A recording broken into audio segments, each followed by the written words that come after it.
My mom always told me, if you can't say something nice, say nothing at all. And for that reason, I try not to say much about Credit Suisse on my channel. But equally, I find when I look at my old videos, I do seem to keep mentioning them. Ah, there. And I'm not always nice. I was getting I was worried that that took almost 2 minutes. Yeah, you heard the Doors. I was playing the Doors. This is the end. That's what I was going to play, but no one came on, so I turned it off. But I think we're close to the end for the shorts.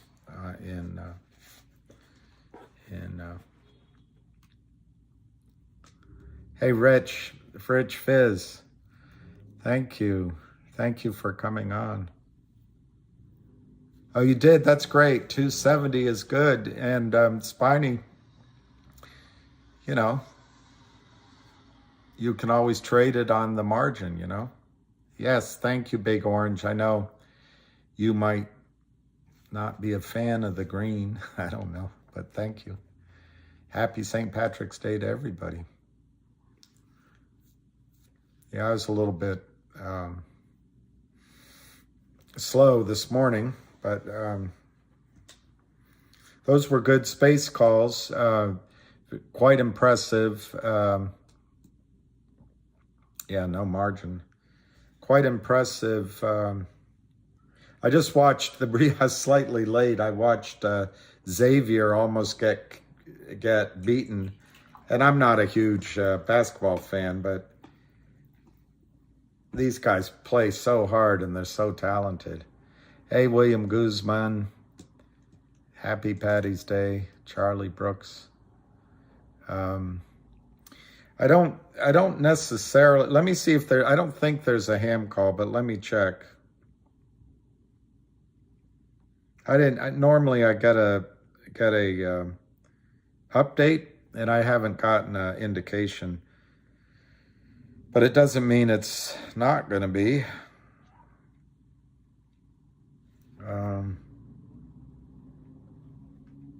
Hey, Charlie. You don't spend money you don't have. Yeah, we had an interesting, there's a really bright, I mean, bright probably doesn't describe it, a really talented guy late at night. And man, he was my kind of thinker, not that I could keep up, but just talking about the dollar and the spending and banking is pretty interesting.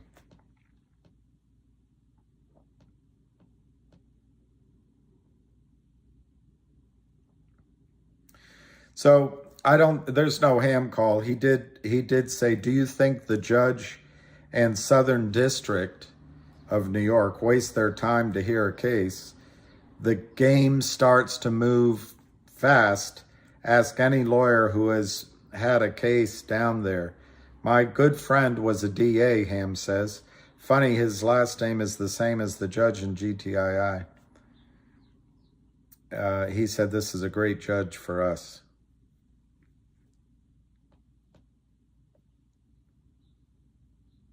He says, in GTII, same guys bidding and offer, OTCX and VIRT, have all the buys and sells.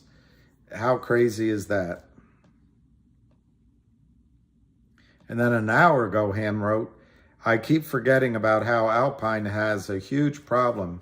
I'm sure everyone is rushing to fund them. Lots of laughs. Or that's lots of love, but I have a feeling he means lots of laugh. GTII is a black hole for the naked shorts. And then somebody put up this deal, which is a little hard to, it's a little blurry. But in the matter of the application of Alpine securities against the NSCC, this deadline, this is so hard to read. Oh, here it is. The commission has determined in its discretion that it is appropriate to extend by 30 days the period within which the decision in this matter may be issued. Accordingly, it is ordered that such period be and hereby is extended to March 29, 2023. And that's coming up. And let me just see if there's one more thing that maybe Ham added.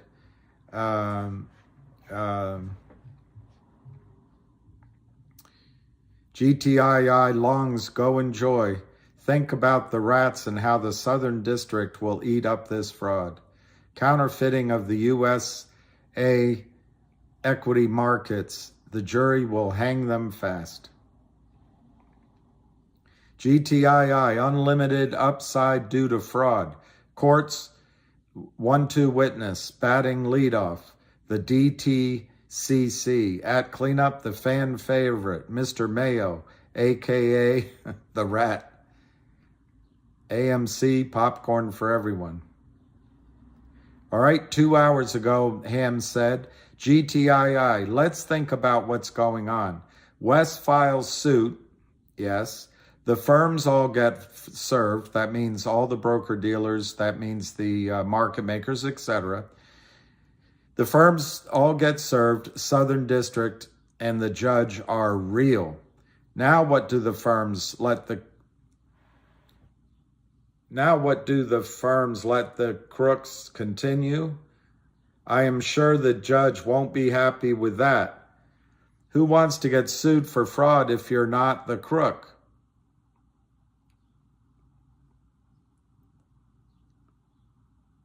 And then he wrote, GTII sleeping yet? Hello, boys.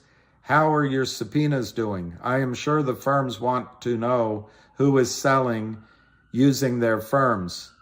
And since we make no dollars, why do we want to get sued for you? Discovery, all roads lead to the money and the crooks.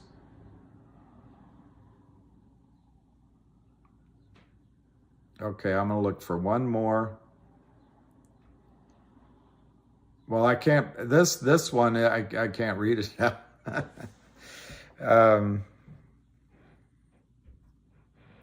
All right, we'll leave it there. Let me see. Yeah,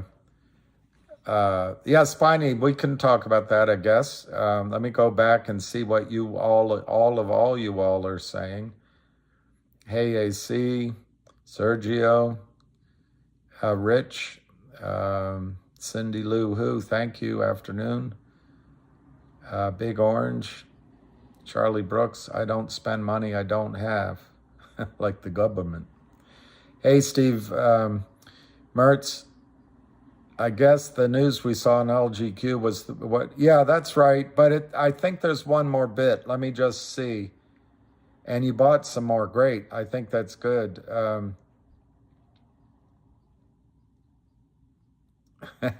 It's funny, you corrected your humor. I also don't sell stocks I don't own, like the Kramers. That's right.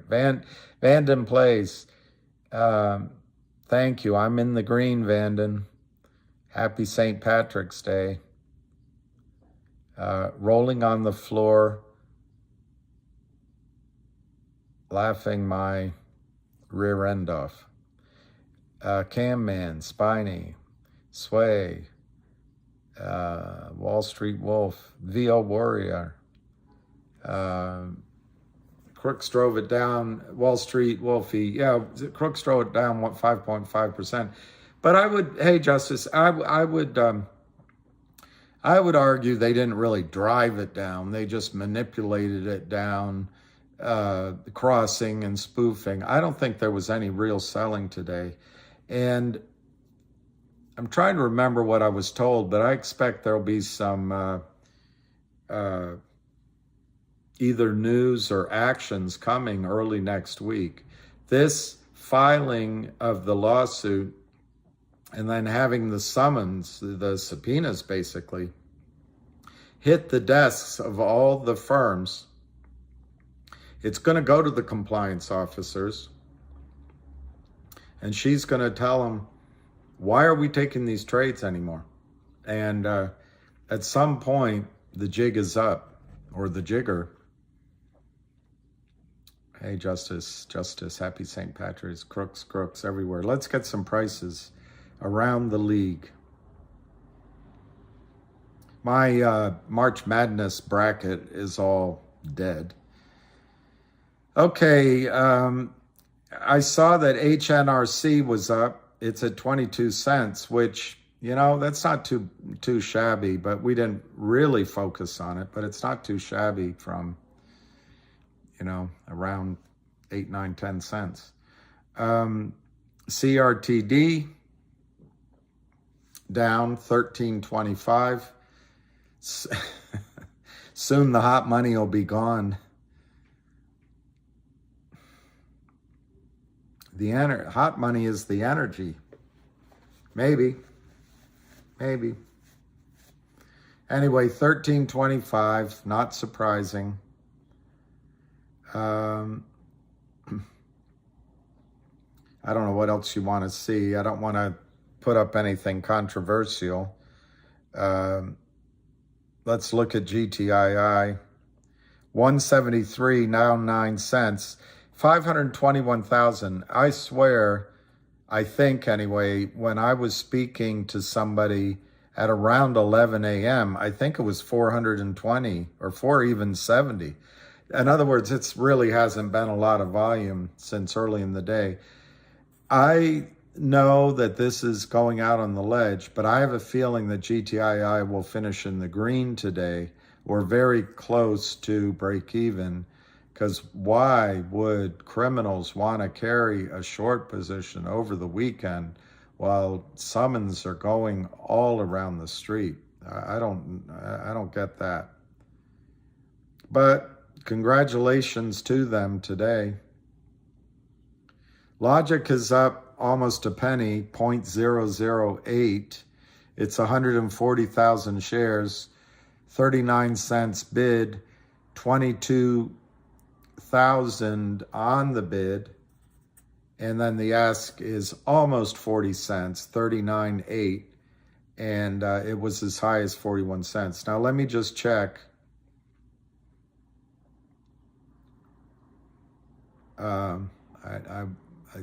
I just want to see in response to I think Mr. Mertz.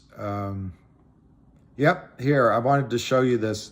This was actually what I was more keenly waiting for, but I just got it maybe an hour ago.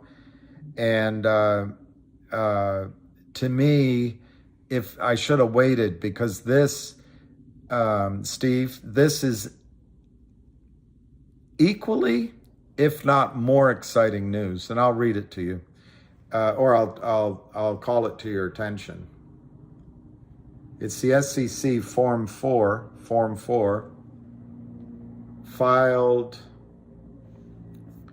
3/16/23. I didn't see it when I looked last night, so I don't know why I didn't see it. But here, Steve and everybody, and Spiny, it's Brent Swin, who is the CEO of GoLogic, and we come down here. First, we'll remind everyone what a Form 4 is. It's a statement of changes in beneficial ownership. So we come down below, and it's common stock. Again, Brent, the CEO, common stock, 316. Securities acquired, 2.255 million. Price 0.0988. Amount of securities beneficially owned, 2.8 million.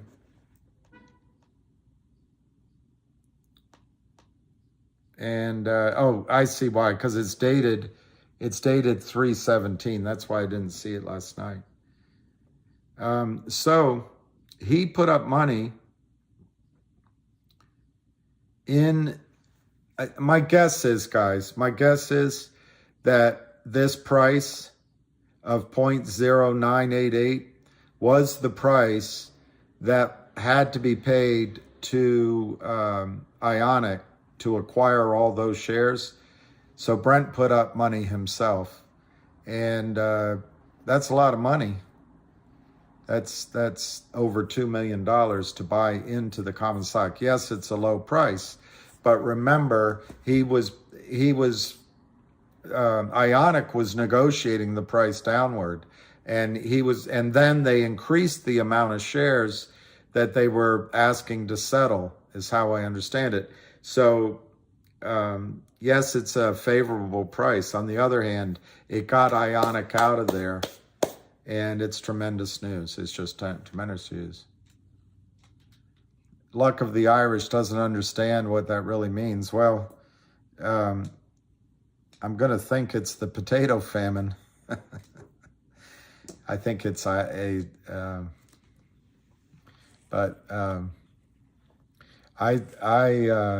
say luck of the Irish all the time, and I'm Irish. Well, partly Irish.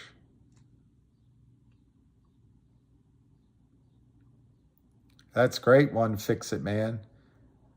Oh, so Xavier saved your bracket? I think Xavier would have destroyed me if they lost, but I had two. I didn't realize it because I was doing it quickly at the end. I had two teams that would have been upsets going pretty far, and I wish I hadn't done that, but whatever. I didn't realize I was doing it. Oh, True Blue, thank you, True Blue. Thank you, True Blue. I didn't really sleep last night. You're absolutely right. It's about 300 grand, 2.8 million at 10 cents, 280,000. Absolutely, True Blue. There's no excuse for my inability to do simple arithmetic when the heat is on. It really calls into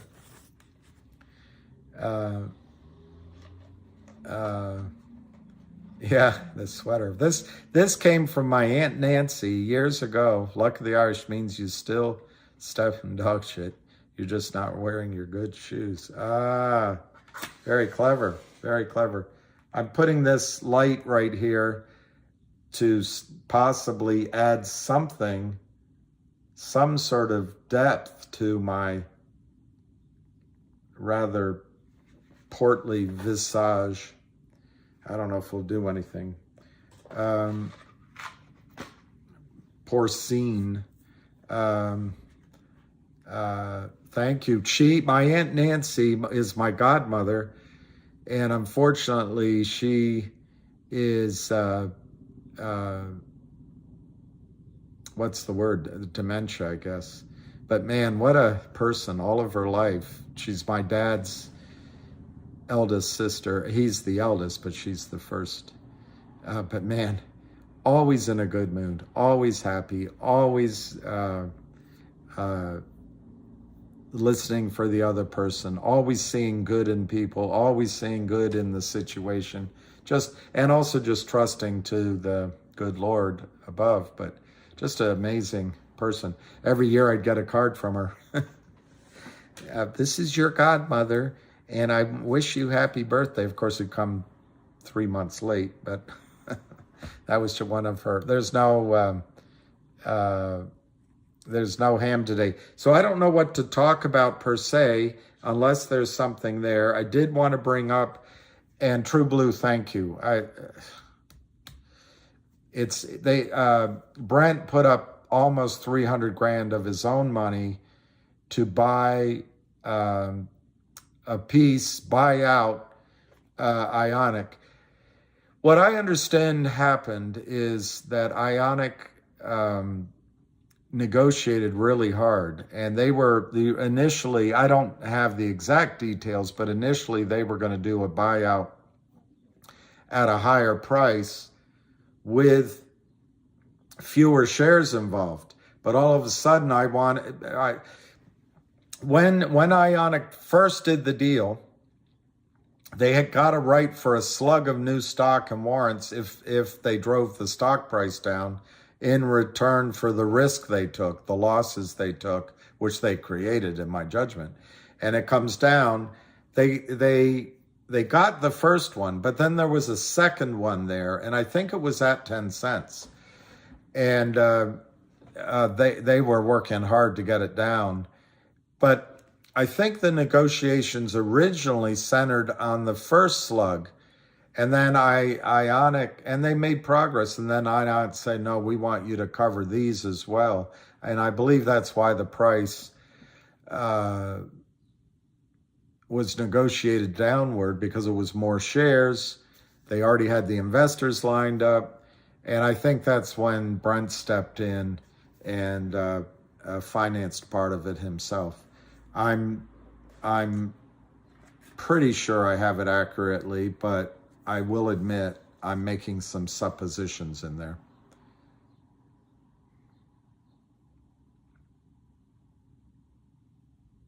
Tom McCartney.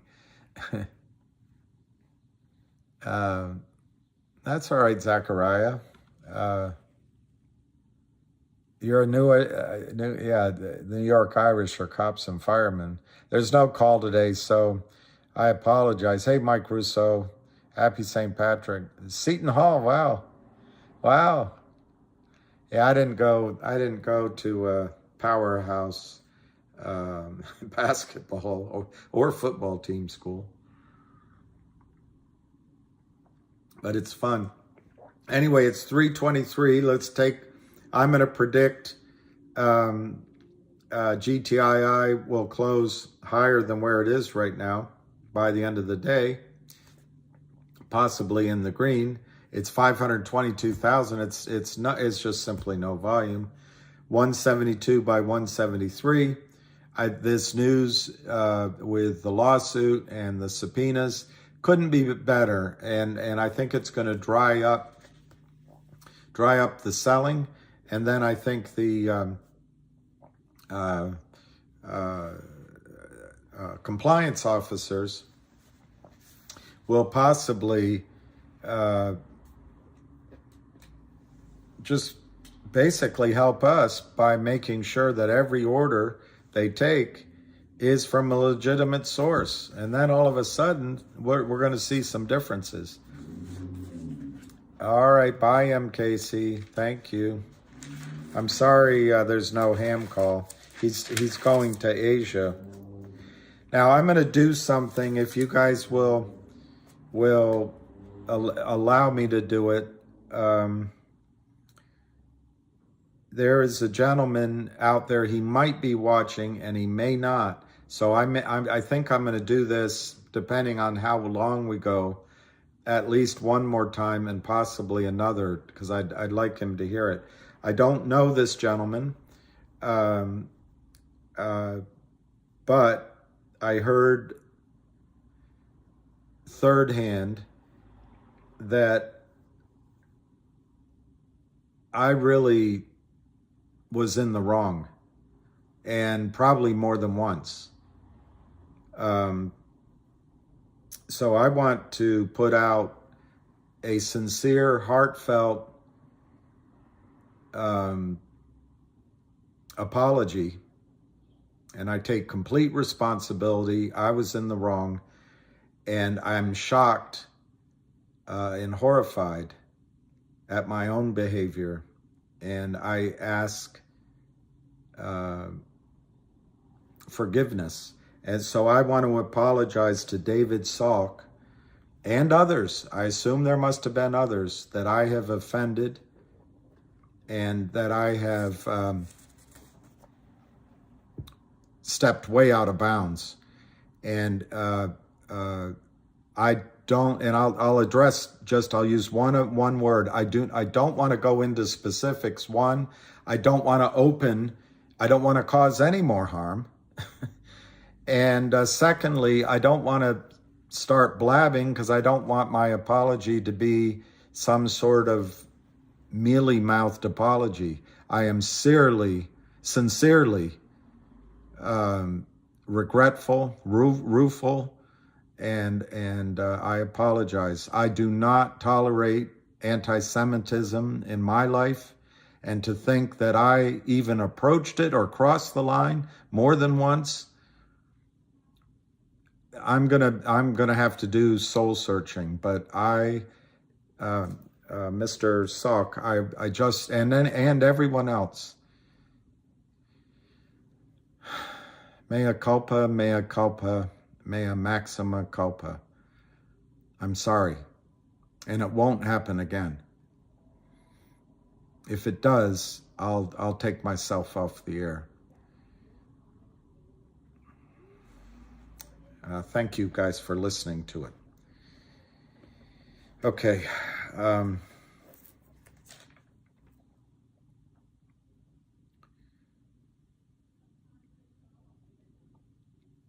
Let's look at, hey, Abu Razik.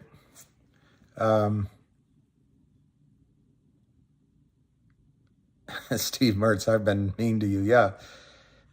I think you're the one person I haven't been mean to. Hey, Jenny L. and Abu Razik and Spiny Newman, I already said hi to. Logic is trading 39 bid, 22,000 shares, asked 39.8, and it's 142,000 volume. I'm sorry, Dosek, I'm trying not to be down. I'm just horrified at my own. I don't want to, it's not about me. In the vernacular, I was a a-hole, and it's inexcusable, and it really is inexcusable. So anyway, I don't want to prolong it because. So don't worry. Yes, I down a little bit for that, but I'll come right back up. I'll do my best. Okay, Go Logic is up. Wow, 471 shares. A dramatic move today, but it's at 215. I'm going to do a video on that. I was on space calls, maybe 5 of them, and maybe 6, or maybe I went on the same one several times. I can't tell, but I listened to a lot of the Mmtlp, and I know I'm not necessarily supposed to talk about that here, but I'll do a video on it. I am so hugely impressed by all of the people on those calls, but one thing stood out was one gentleman spoke from so much pain and so much disappointment in his own government. This stuff that Wall Street is doing and the criminals are doing, I get upset, and I think I sometimes lose it a bit. But what they're doing to people, working class, poor, middle class, wealthy people, it's criminal, it's unfair, it's immoral.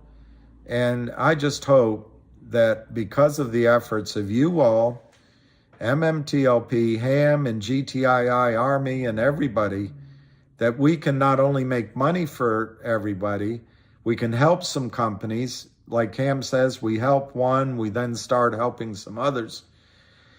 But we can bring back honesty and integrity in at least the American markets. Wouldn't it be wonderful if we could bring back integrity to the American government? Anyway, I was really moved by these calls. And my reaction on what FINRA did yesterday with Mmtlp is that to me it wasn't unexpected. I really thought it was, I can't believe that the one paragraph that was read out, that they actually kept a straight face writing the paragraph. They basically said that the problem is the broker-dealers. Okay. I mean, actually, I think the broker-dealers should have been enforcing the rule all along. They just looked the other way. All right, okay. It's like calling the foul in the last minutes in the Xavier game. Should it be? Okay. But then it said that the short position in MMTLP should automatically become a short position in NextBridge, and I'm paraphrasing, and the solution is to open trading in NextBridge. I can't believe that paragraph got past their attorneys. Also, I just can't believe they would say something like that, because it's not true. It's not, anyway. But anyway, I don't have to talk about MMTLP. Let's see what.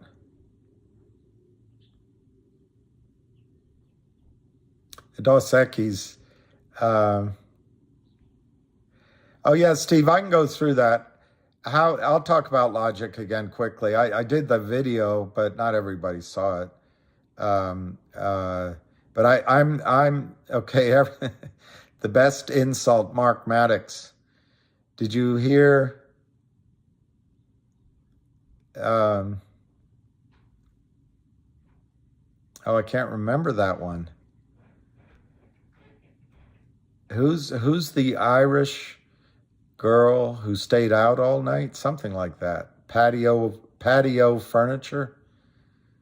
Anyway, stupid joke, but there's one that I can't say in good company. Trying to remember any other ones, but do people still marry their cousins in Ireland? I don't know. I don't think so.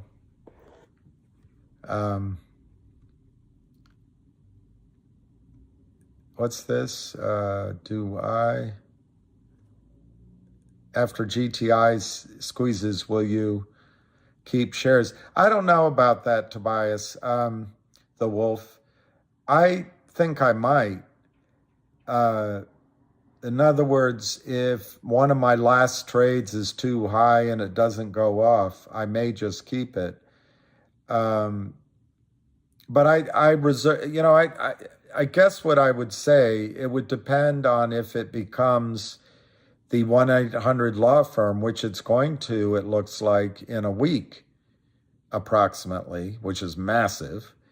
And I don't know what to say about the Trento mine. I'm optimistic the Trento mine is going to go through, but I might be blinded by the light. But if it did that, that would be a great company to hold shares in.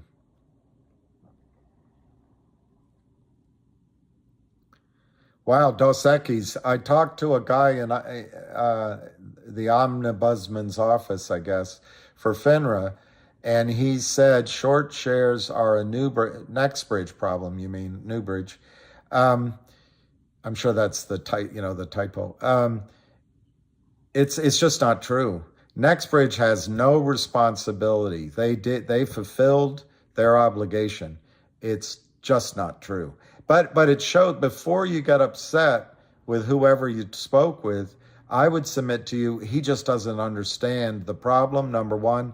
Number two, like that Big Short movie, it sounds like he still believes in the system.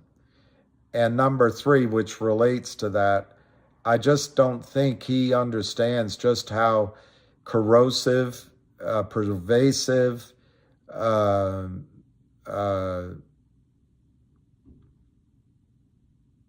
don't know what, that almost evil these criminals are, of all stripes.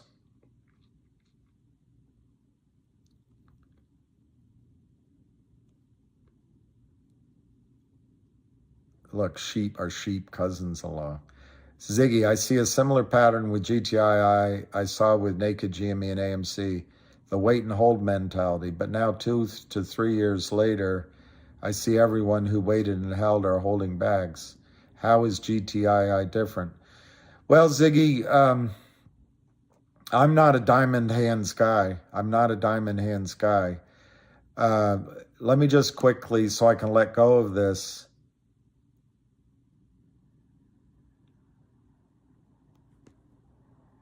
Yeah, the English don't like the Irish. I think that's true. He said there is no rule or law that the ombudsman said that public shorts can't go over to the private company. What the hell? But it still isn't Nextbridge's problem. It still isn't Nextbridge's problem. He doesn't know what he's talking about. These were counterfeited shares.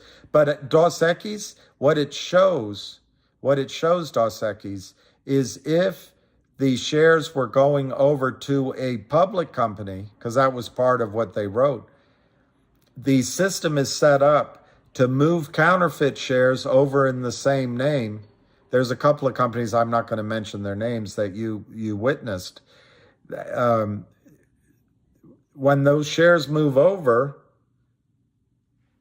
they're electronic. They're, whatever the number is, 20 to 1 fake. But the system continues to give you a price, continues to give you a statement, and you don't know the difference. Bob's your uncle. He's just wrong. Yeah, one Fix-It Man, there is a law firm. I'm going to try to answer Ziggy's question. I'll try to do LGRQ.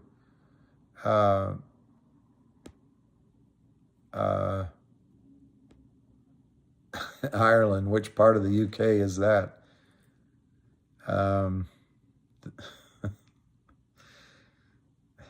Well, which Ireland are you talking about? Hey, Zizu. Jenny, you're half Irish? Wow. My dad was half Irish. My mother is half Italian, which is why I'm so tall.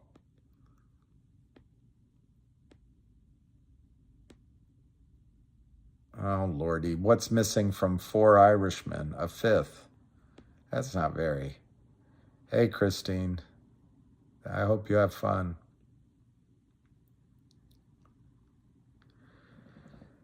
Lee Wills, possibly 29.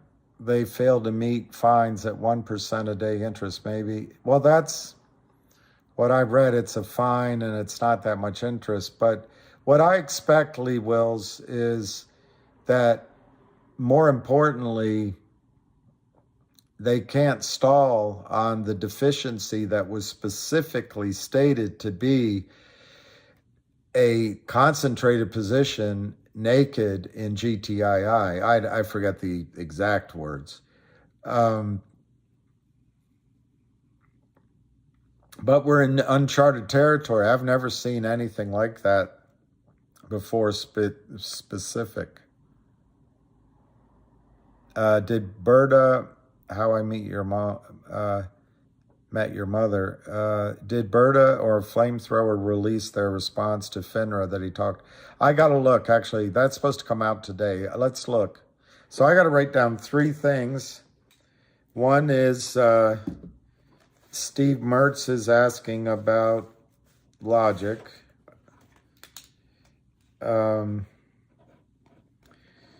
Ziggy was asking about why is this time any different? And now check on Berta. What's it called? Flamethrower.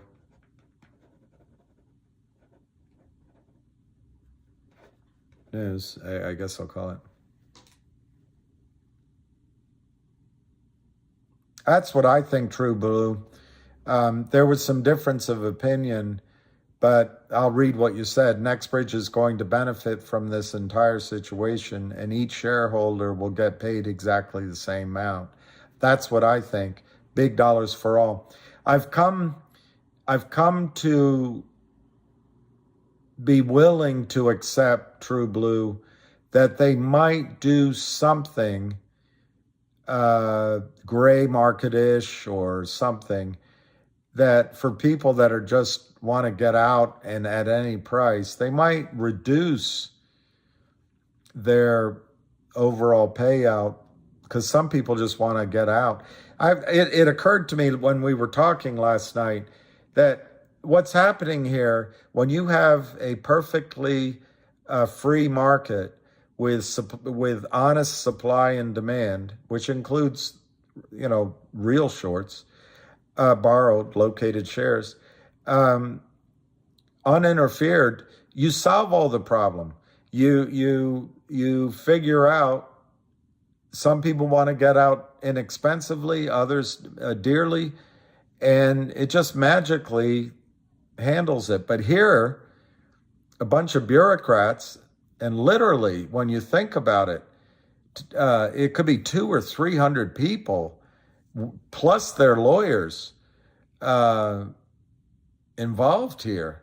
But I agree with you, True Blue. It's going to be a big amount to everybody, and to me, the most likely thing is everybody gets the same.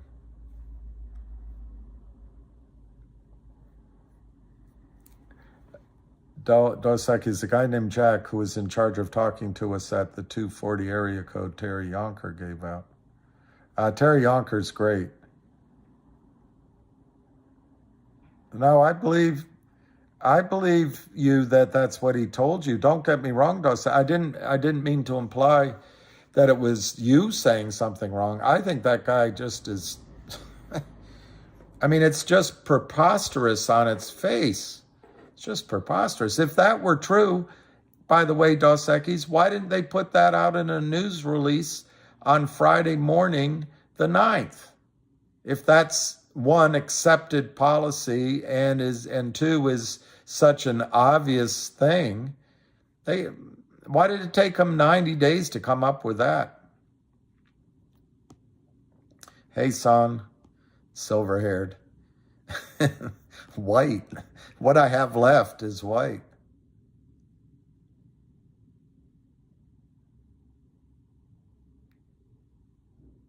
Look at level 2 for GTI orders at $21 level. All my shares for sale at that level, which will make you a millionaire. Congratulations, One Fix It Man. I love it. I'm not offended, Mark. It is funny. It's just the poor Irish. Yeah, go F yourself too. Go F yourself. It's beautiful, isn't it? Yeah. Aaron Grobra, thank you, Lou, Gita. Why does the ask price for GTII? Well, I think the reason it does, Bobby, before the opening bell, it's the time they can, while the cat is away, the mice can play. But they can, they don't,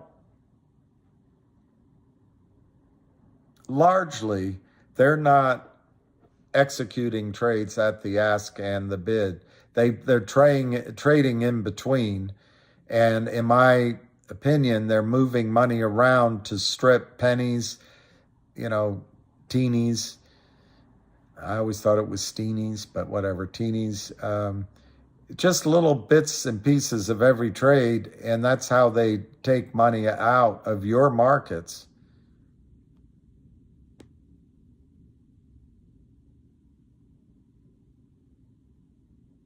All right, Daryl Valentine. I wish that Mmtlp community guy would stop saying she would take $100 a share and NextBridge shares to settle. Yeah. Ziggy, I wrote you down. I want to go down before I let go, because this will spin, and then it'll be impossible to go back, or at least I won't want to. One thing, Daryl, that works in your favor, everybody's favor, is the big guys own a lot of the counterfeit shares. I bet 40 to 60% of the counterfeit shares. Well, maybe it's a little bit less because they moved over, but they own a lot. And I think they're going to negotiate for a high number.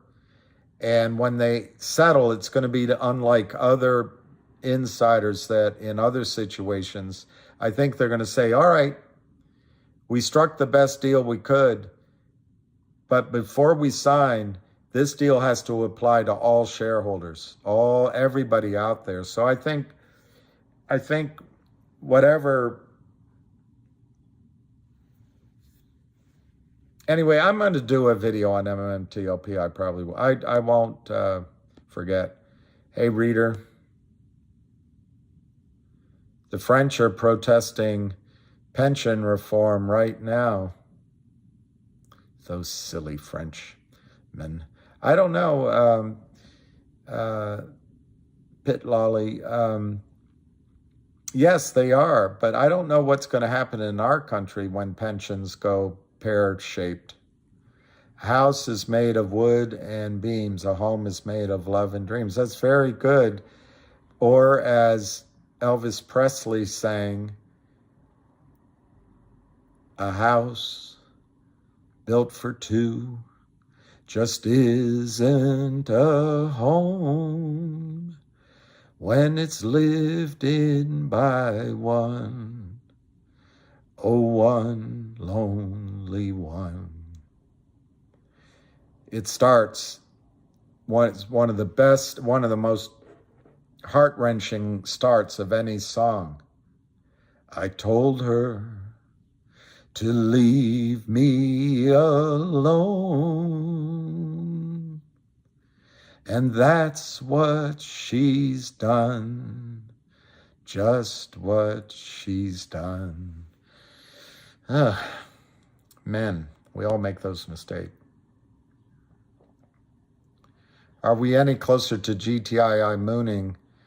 All right, I'll try to answer that. David Hensley, my great-grandfather from Ireland, called pennies brownies.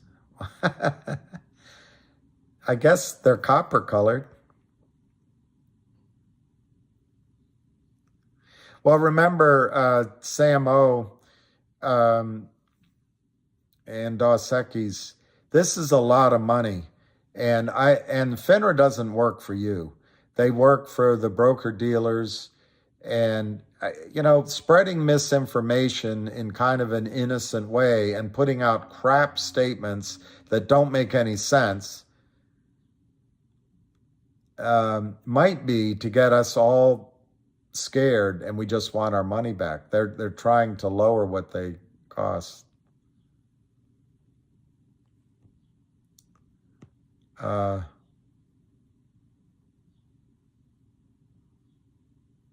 Well, Go Ora Grande, I spoke with Junk Savvy last night, and I made, I had made, I forget what it was, but I had sort of quoted her and embellished what she actually said. So she said, just to be clear, this is what I said. And I said, yes, you're right. I shouldn't have added in. But anyway, when she did that, she pointed out that she's not telling anyone what number she would take because she's implying it would be higher. But yeah, I hear you. Everyone should listen to Patty's Day Off. French are burning stuff in the street. DTC, M-Echo, DC named Alpine and GTA as the short. Now they're assigning a judge. Nothing is a guarantee, but these are very favorable. Yep. Hey, Tom. Yeah, I think Alpine can escape. Tom McCartney, I think they will. I think they've already escaped probably, I'm guessing, with 90 or 95% of the money they've purloined out of the markets over the years is probably sitting in the Cayman Islands. But whether they get away with it and they escape is not going to change the dynamic for you and for me and everybody, because those shares will have to be bought back in. I believe the principals at Alpine are going to run. They may not get away, but they're going to run and bankrupt. The LLCs will go bankrupt. Alpine will go bankrupt, but the shares still have to be bought in. And the shares, the loss will become a debit balance, which will have to be sorted out after the trades, and you'll have cash in your account. And ultimately, that's the DTCC that will backstop those losses.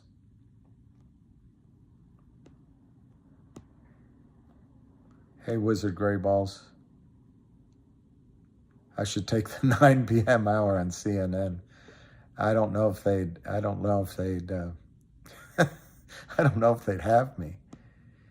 Can I still get into Mmtlp, Jimmy Thunder? Maybe, if you put out an ad on Craigslist. Yes, one Fix-It Man. Sharing the videos across all platforms. There. See, M. Casey's willing to sell you shares. Gary Gensler, Wall Street Wolf, left the door open for Alpine. Yeah, maybe. But the thing is, they have to buy back the shares. And as the price goes up, other brokerage firms will be buying, and then it all is... yeah, your LGIQ is doing well. He's a happy boy, but he did not. He did, oh, corned beef, that would be great. I didn't think of that.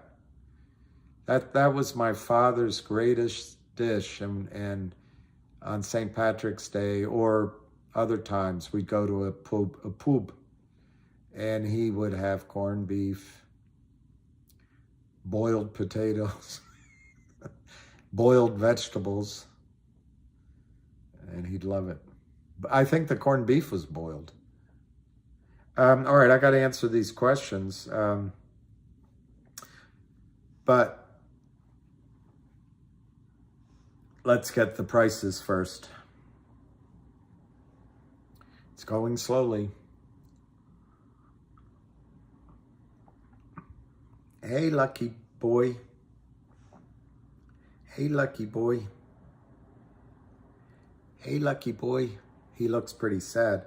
All right, GTII with 9 minutes ago, down 7 cents, 175.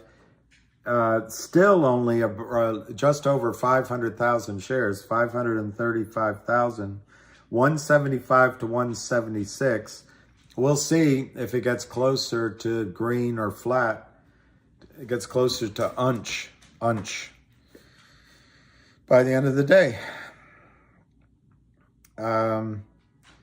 Let's look at logic since you mentioned it.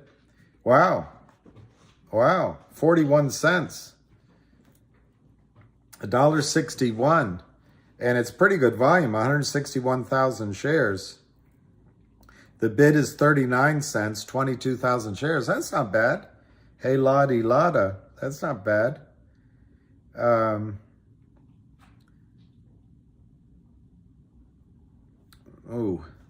I just clicked Genus Group. These criminals are just punishing. They're driving it down 40 cents today on almost 2 million shares, $2.48. But all right, I'm going to go with Ziggy's question first, even though it was the second question asked.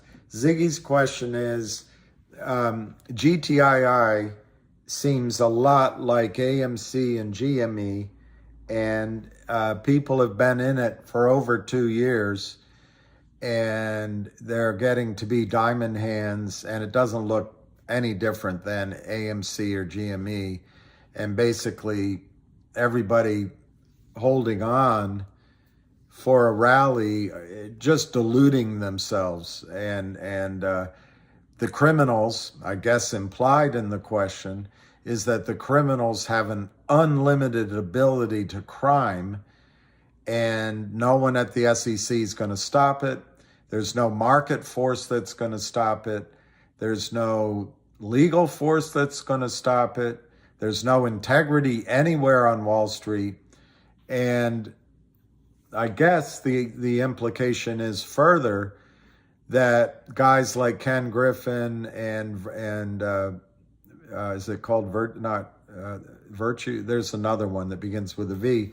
These kind of guys are here.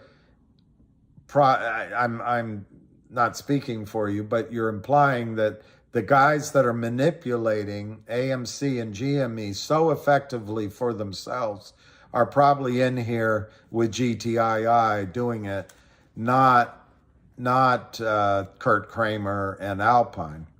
It's more sophisticated than that, and that GTII just looks the same. It's the same old story. GME, AMC ran up, now they're down. GTII ran up, now it's down. People are idiots to just be holding on, and they should be putting their money in other stocks. I mean, they could have bought SVB, a safe bank, just 2 weeks ago for $345 a share. That was safe. They could put their money in Apple. Oh, it's down. They could put their money in Tesla. There's no risk there. There's other places to put money. They could put it in that JP Morgan income EFT that just reduced their payout. I mean, there's plenty of other safe places to go. People are idiots to be diamond handing GTII. I mean, that's basically the argument. I know I'm embellishing it. Well, I'll give you off the top of my head, or unless I look like I have more than one head, my head, what the differences are. GME and AMC have multiple shorts, multiple. They have sophisticated shorts. They have trading desks. They have big money backing it. It got out of control briefly, and both ran up. But guess what? Those shorts made all their money driving it back down. And in the 2 years that have passed, in my judgment, they yo-yoed that price every time diamond hands and apes got in and drove it up. They waited till it petered out and they drove it back down. And I have never seen, after the first climax in both of them, I've never seen a reason to play those shares. It just seems like, you might win, you might lose. They're going to stop the squeeze every time it goes up. So a nimble person could trade, they're in a trading range. But I've never supported the idea of that trade after the initial part. But I admit I could be wrong. I've read a lot and listened to a lot that there seem to be massive problems in that, so it could squeeze. Anyway, the one difference I'm trying to highlight is there are sophisticated shorts, access to capital, possibly even access to the Fed, big guys, multiple shorts. You can't even keep track of what's going on. And the fraud is on all sorts of layers you can't tell. That's number one on the AMC GME side. GTII, it's one trap short. He doesn't know what he's doing. And he's been selling from the down price up, so he's underwater on everything he sold. In fact, the problem is so big that it looks like Alpine took over the accounts. That's a big difference. We have Wall Street professionals watching the stock every single day. I have, unfortunately, been doing it for 2 years. So we know that it's one idiot short that has no clue what he's doing. And it's a massive problem. And Alpine is, maybe intentionally underfunded, but they can't even afford a $2 million fine. And they're subject to investigation by the DTCC, just to keep that point simple. This is completely different than AMC GME, completely different. Secondly, in AMC GME, perhaps there is this massive short that everyone's saying, and I believe them, But there's also all these sophisticated ways of trading from offshore, moving money offshore, setting up ADRs, just counterfeiting shares in the billions. And the difference with Gtii, yes, the Kramers were doing similar things, and probably Alpine is paying some criminals to do that now. But the difference is, again, it's only one group. And where GME has all these LLCs, all these players in it, and they're probably all cooperating with each other. That's not the case in Gtii. Third thing, AMC and GME started from higher prices. They rallied to higher prices. And so when the professional shorts come in at $70, $100, $50, even $7, $8, $9, $10, there's room to sell short and finagle a profit. And if it rallies, sell a little bit more, but there's room to manage the risk all the way down, always pulling capital out. Not with Gtii. They're underwater anyway. They are manipulating, but it's market makers masturbating with each other. And there's no real selling now. So I might be repeating myself, but I don't think so. Mixed into that means when there's a buy-in, if there is one, in Gtii, there aren't all these other parties with massive abilities to sell shares, bring it down. It's just Alpine and the Kramers. These are all interrelated, but fourth, it's a stupid trade on the part of the shorts. It is a stupid trade. No trading desk on Wall Street would take these kind of risks. Gtii right now, it closed at 176, so it was slightly higher. I don't think that counts that I called that. It was 543,000 shares. But right now, Ziggy, if other criminal shorts came in, they can sell it at 176, and maybe they can get it down to 76 cents. You might argue they can get it lower. But there might be $1 or so in it. There's cost to carry. They gotta pay each other to do the crime. There's commissions, which I think is separate than cost to carry. And there might even be interest that they have to pay. So they might be able to make $1. Might. Maybe a little more. If it gets out of hand, this could be $100 in a heartbeat. In the case of GME and AMC, they could trade, if it's the same set of criminals, they can trade it down. They can be down $1 or $2. They're driving it down, and it suddenly snaps up. But there's room. There's room there's meat on the bone where they can move around and play their reindeer games up and down, stripping low and high. With Gtii, they can maybe get it down to $1 before additional buying comes in. Now, I know you're going to say, well, that sounds like a diamond hand. Well, we'll see. I think there's buyers out there. We know the position. We know the company's not going to pull a popcorn. We know it's not like GME. They're not going to sell shares to help the shorts. So I don't know if I've run through every possible difference, but the reason I don't think you're correct is we're still waiting on 1-800 law firm. Now you can say, well, in GME, they were waiting forever too. Nothing ever happened. Yeah, but I mean, at some point you gotta realize it's different.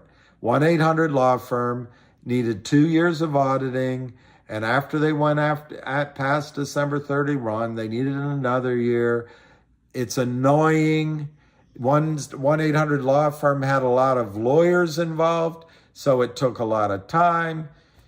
So the only similarity is it took time. GME took time. But the similarity fails after that. I mean, it's like, I don't know what example, seeing a beautiful woman in a red dress and another woman with her back to you and you don't really know what she looks like, but she's in a red dress, so you say, well, she must be beautiful too. It's a non sequitur. There's the Treno mine. There's the lawsuit, which I don't recall that Popcorn or anyone at GME did, but there's a lawsuit from West Christian asking for time and sales, asking for discovery. And that's going across all the compliance desks. The criminals count on the fact that they generate commission, and compliance officers have been convinced to look the other way. But compliance officers don't always look the other way. And when they get a notice from the FBI, and then maybe from the DTCC, but here they get a notice from a law firm with a lawsuit alleging failure to supervise, I don't know, alleging that there was no effort to find the shares that were sold without a locate, that asking what's in the retail clients' accounts, going to the heart of the matter, talking about spoofing. I just don't see that anyone is going to allow, or most places are going to allow, the Kurt Kramers and the Alpine crew to keep selling crappy documented shares. In other words, they're going to require them to explain where are the shares coming from. That's a big difference. It's a big difference.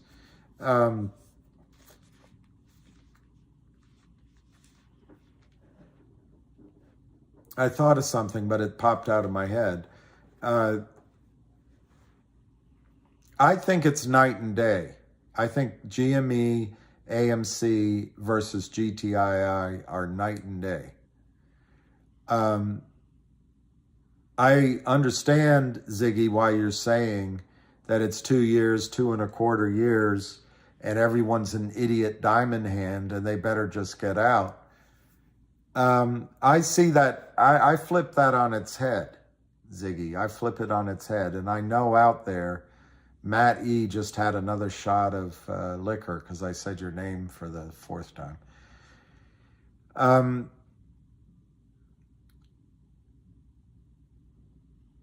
I flip it on its head, Ziggy, because there's been so much pain, so much destruction. GTII was squeezing. It's dangerous for me to go talk about that anymore because it brings up certain people. But in my opinion, GTII was squeezing. It was happening. So I know that we were on the verge of having a test of our thesis, which is once the price gets high, there's going to be buy-ins. But for some reason, the price, in November, beginning of December, for some reason out of the blue, everyone agreed maybe with you, and they just said we got to get out of it. I don't think we've seen anywhere near what the squeeze is going to do. I think you did see squeezes in AMC and GME, and I think you saw the systems and the Ken Griffins rally in with massive abilities to quench that and make money on the back down. And as it's yo, I'd say net, he's made money.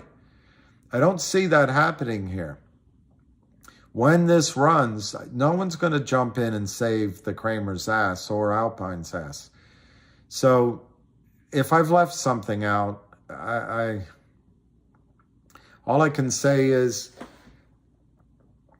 I see it that I've waited 2 years, 2.5 years. The story's only gotten better. I think the story at AMC and at GME got worse. AMC issued stock. GME hasn't, GTII hasn't done that. The story's only gotten better for the good guys. In the last, since September, over 125 million counterfeit shares have been dumped on the market. And you can argue, well, that's because it's the same as AMC and GME, and the people holding the stock are idiots. That's why it's happening. I kind of see it more that it's a sign of desperation on the part of the criminals, and it's more counterfeiting, and the calculus has moved more in our favor. But I hear your point, Ziggy. It's been two and a quarter, and maybe we should set a deadline. Maybe you can head up that effort. Maybe all of us should announce to the Kramers and to Alpine that because we've decided that this is a lot like AMC and GME, and we don't want to be diamond hands, we're going to pick an arbitrary date where we're all going to sell the stock. If it doesn't work by May 29th, we're all out. And then you're just letting the other side know how long they have to wait before we all give up. It's not pleasant, Ziggy. And I thought it was going to squeeze before, as I've said to you. I would much rather be out of this with a profit, but I think selling now means giving up and rescuing the shorts. When the shorts are trapped, as Ham says, it's the best setup he's ever seen, and he called AMC, by the way, Ziggy. I don't know if you called that or called a short ever. But catching lightning in a bottle is hard, and the price we pay, Ziggy. Hey, Matt, just have a couple more swigs of your Guinness. The price you pay is for getting in early and possibly inexpensively is time. It's just, Wall Street is about, when you make money, it's about mispriced securities. Some people can do the analysis and understand that the stock is cheap. Other people do the analysis and see that it's expensive. But in a world where you have Kurt Kramers remorselessly counterfeiting shares and Gensler doing nothing about it, there's no price discovery anymore, Ziggy. So I think pointing out that GTII has taken over 2 years, therefore it's just like GME and AMC, is like judging someone by one metric. It's one data point. Hey, it's kind of similar. They've lasted over 2 years. But then you got to dig into it a little deeper. So I don't know if that's a good answer or not, but I think I've talked about it enough that your message has now gotten out to a lot of people that GTII is a diamond hand situation and that we're foolish to be hanging on to it. Okay, I've given that message some airtime. I don't agree with it, but I'm not a diamond hands guy. If the story had changed for the worse, if GTII had sold, had entered into a toxic deal, I'd be telling you we shouldn't be in it. If GTII had given shares for money to help the shorts out, to set them up for their life, I'd tell you we probably shouldn't be in it. I'm not going to name any stocks because I don't want to cast any aspersions on anybody. I really don't. But there's plenty of examples out there where the management made decisions that helped the shorts, and didn't help shareholders. I don't see that happening in GTII. And so I'm going to force myself to stop that answer right there and simply tell you, you may have noticed one characteristic that looks similar, but it's a multifaceted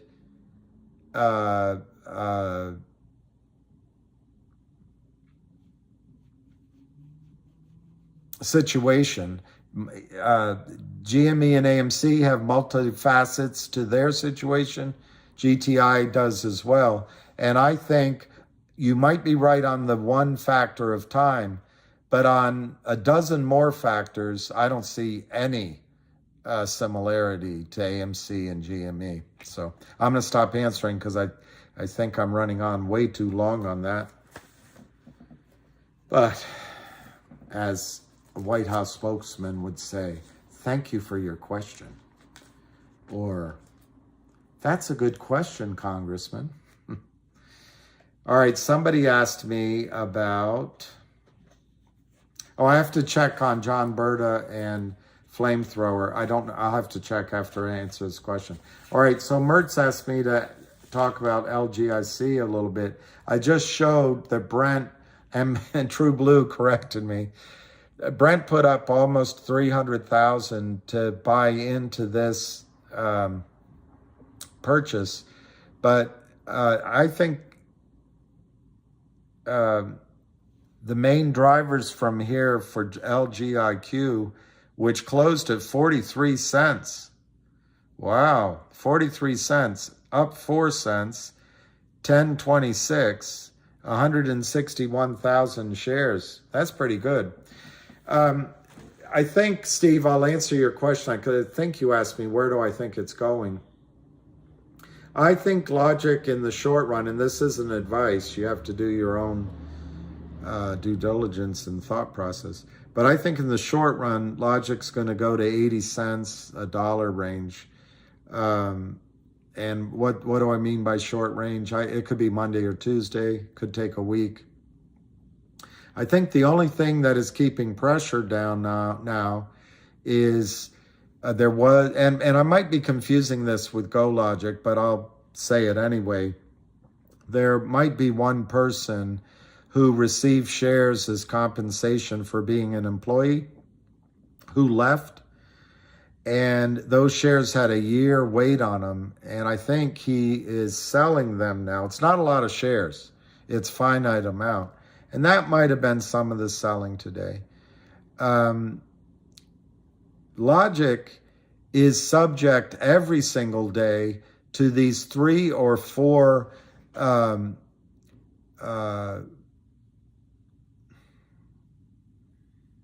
counterfeiters, but these 3 or 4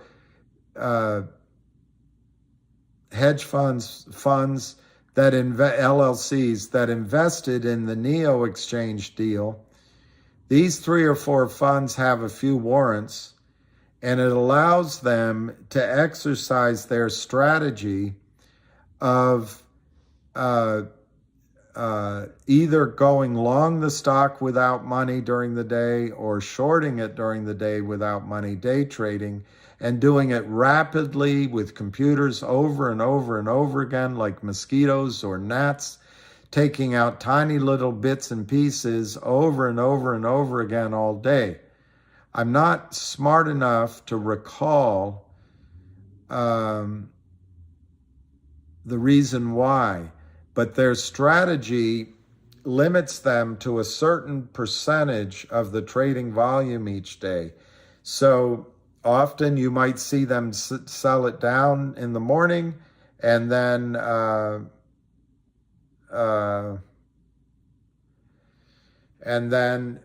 buy it back, or vice versa. So my point is, a lot of the trading during the day in LGIQ is the day trading of counterfeiting shares, if you want to call it that, but they close it out at the end of the day. They just have a strategy that they can take money out by moving it up and down around the price. But Steve, that does not mean the stock won't go up. they are agnostic. They are agnostic as to what the stock price is. In fact, if the stock were $3 a share, the spreads would be wider and they could do more stripping. I don't know why it's allowed.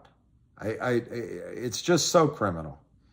That kind of money belongs to you in the stock price, and why Wall Street, government believe that these kind of people add any value to society, I don't know. The third thing about LGIQ is I expect a record date soon. I don't know when, I have no idea, but soon, for the distribution of data logic into the SPAC, and then basically you're going to get 2 for 1. As I showed on my video, Logic right now has about 10 cents a share's worth of GoLogic at GoLogic's depressed price. So there's, 20 cents a share. So there's 20 cents already value in Logic shares. Secondly, the Aubrey SPAC portion of the I misspoke on my video. I think it was priced at a value of $114 million. And there's 47 million shares outstanding of Logic. Anyway, you can get a number over $2. But for purposes of being somewhat conservative, maybe, I used $1.50 for that part of it. On the Logic distribution, I mean, it's going to be a, a shell that quickly buys a new company. They're going to keep a big piece of that new company. I think that'll start out at 50 cents. I think both Logic, whatever that's going to be called, and Data Logic both will add many new deals very quickly. So I think you're going to start with 50 cents plus 150 plus 20. That's $2.20 ostensible value for what you're paying 43 cents right now. How long do I think it'll take? I think when whoever's selling a little bit now gets out of the way, I think this stock will go to 80 cents a dollar.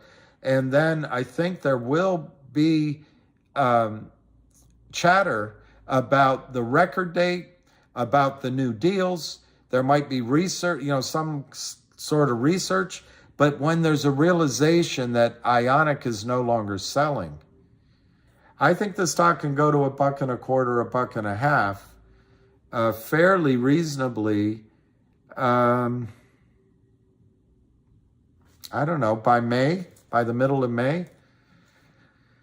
By then it'll be split in 2, so I'm talking about the combined. I think that Brent is in, and it'll help you, Steve. Matt, have another shot of courage. It'll help you because Brent now has such, and I've been up there to meet him and talked with him, and I hear some of the things they're working on. I never get specific details, but I do hear about potentials, and the deal flow is incredible. And why is it? The IPO markets are shut. No Wall Street legitimate banks are offering fair deals to these private startup companies that have done a great job. So Brent has his pick of the litter of these great companies to merge in with either Data Logic or the new Logic, or for that matter, GoLogic.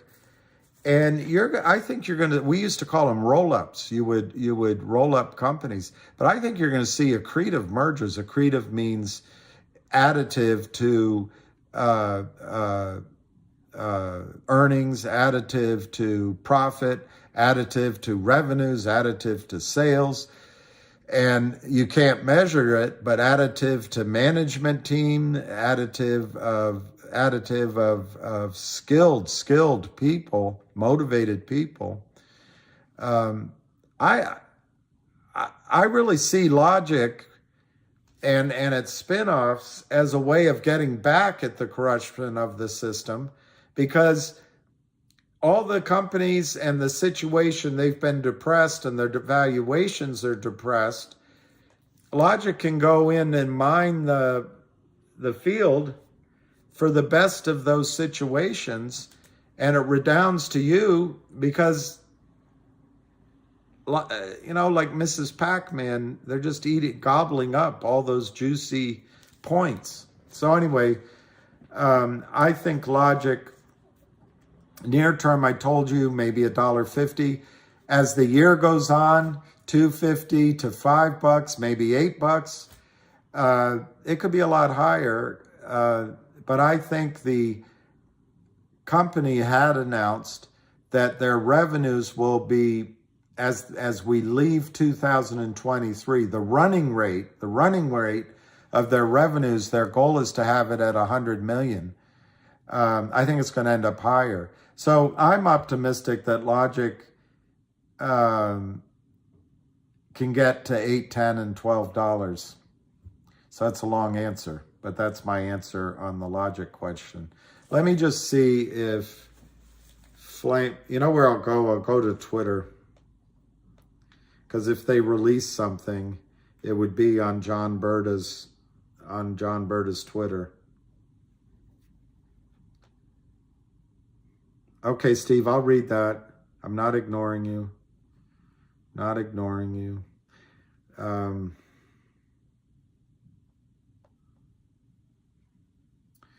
Okay, John Berta. Hey, he follows me. I'm important. He follows me. All right, let me see.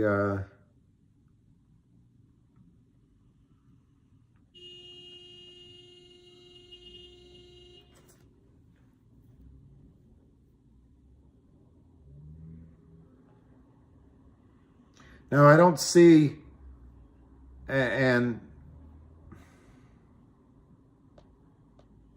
I don't see they put anything out, but you're absolutely right. They were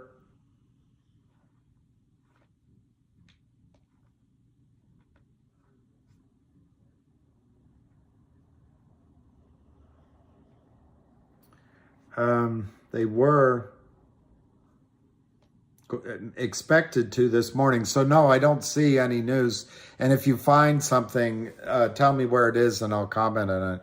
But I don't see that John Berta or Flamethrower put out any news. All right, let me see what I missed while I rambled on.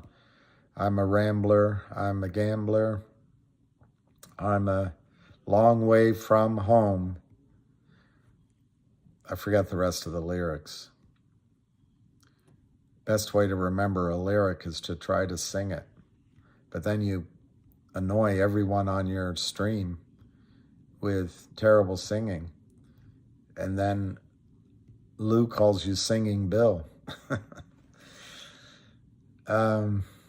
Lucky's walk. He loved his walk, but man, he didn't want to come home. He did not want to come home. Can I still get in? Can I get a witness? Can I get a witness? Susan Michaels, thank you for saying something nice. Because it's not the easiest talking to myself. Because nobody's home. Da-na-na-na. All right. $1 to start. William, you said it differently. No, she backtracked. You didn't hear the original smug, I'm the expert tone she first used. All right, go Ora Grande. All right. She's no expert and owns a pittance compared to many. She does not. Exactly, Go Ora Grande. And this, Go Ora Grande, this, it hit me kind of, it's so obvious, but I can be really slow and dim-witted sometimes. My sister calls it wisdom of the stairwell, so wisdom of the staircase. You know, after you've had an argument and you're walking up the stairs to your room, you go, oh, I should have said that, instead of saying it when it matters. And it just struck me, Go Ora Grande, that the reason you have a stock market and basically an open call bid and ask system and integrity of when a buyer buys and a seller sells, that's the deal, is because it solves all that problem. No one speaks for Go Ora Grande. No one speaks for me. You don't have to have a committee. You don't have to have endless meetings. And I'm not picking on anybody. I'm talking about at FINRA or at the SEC. And it's so inefficient. So yeah, no one should speak for you. And yeah, I think Wolf is going up because of Bitcoin. It does not remind me of AMC or GME, and thank God Bill stopped talking about it. Scott Chocolate, I'm sending some of my CRT shares to Upstream. Schwab said the shares should be in the transfer agent in 2 days. That's great, Scott. I'm going to try to do it. I meant to yesterday, and I meant to today, but I just really didn't get to it. So I'm going to try over the weekend to set the whole thing up. But Scott Chocolate, I think it's a good strategy. I understand there can be a lot of skepticism, but to the extent that Jeremy distributes OG collection as a blockchain distribution on Upstream, the one way to make sure you get it is to be on Upstream and already have gone through the transfer agent. As I've said, to bore everyone, and I won't bore them now, he thinks that collection could be worth 7 to 10 times what he stated. The stock, I don't know where the stock closed.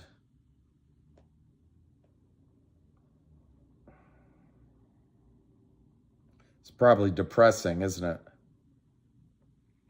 I'm sure it's going to be down.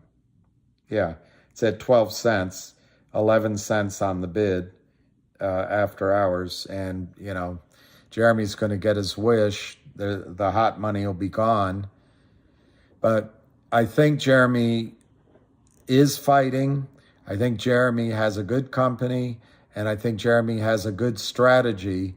And I think he is going to distribute this. It's probably worth, the OG collection is probably worth basically what the stock is trading for now. So I like that strategy, Scott. Particularly, I like that you're transferring some, because that dramatic happens to the upside. Here in the USA, you can sell those. If you're left, like we might be, as an investment almost in CRTD, we're waiting 9 months, a year, 18 months, 2 years. Well, that OG collection could go up, to use this example, to 70, 80, 90 cents, $1, and that could make up for any losses.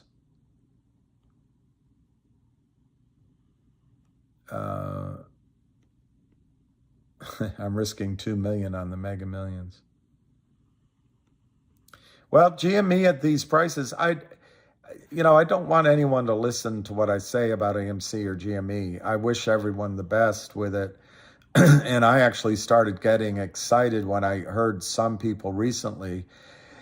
And to talk on the positive side, if our financial system has some sort of collapse, well, the way you collapse the AMC GME positions is up. So 1 minute to the bell.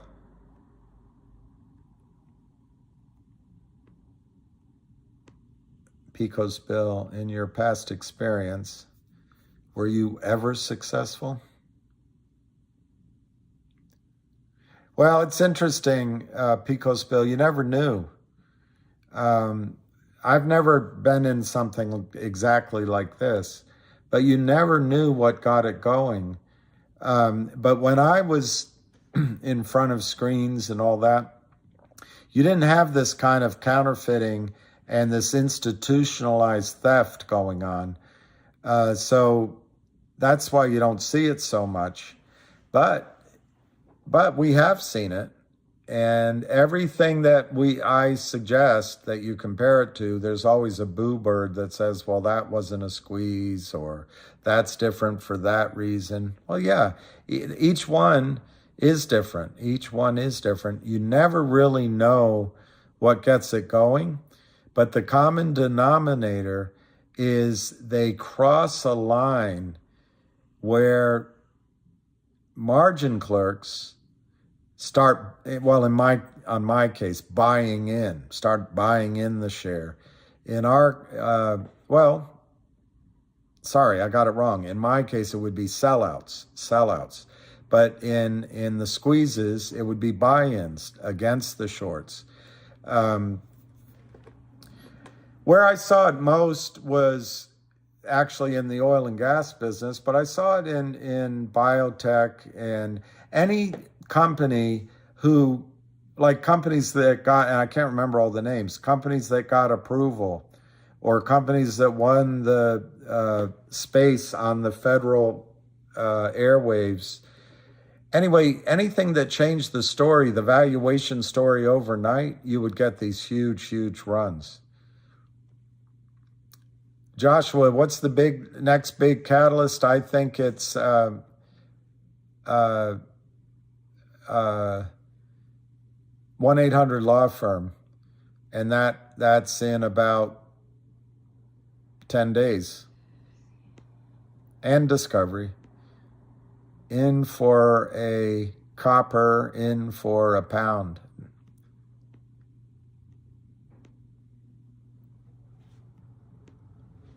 Sam, I still have AMC, GM, damn it, GME, MMT, COs, wow.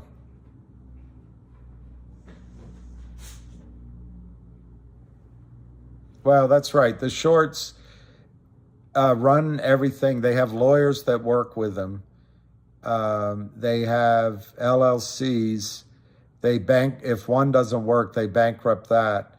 The real issue, Sam Haynes, the real issue is there's no alternative to this, because in a way these criminals provide a service to small over-the-counter companies. It's a chimera, it's a fraud, but initially the CEO signs the document because he's being, or she is being promised the moon. It's like signing something with the devil.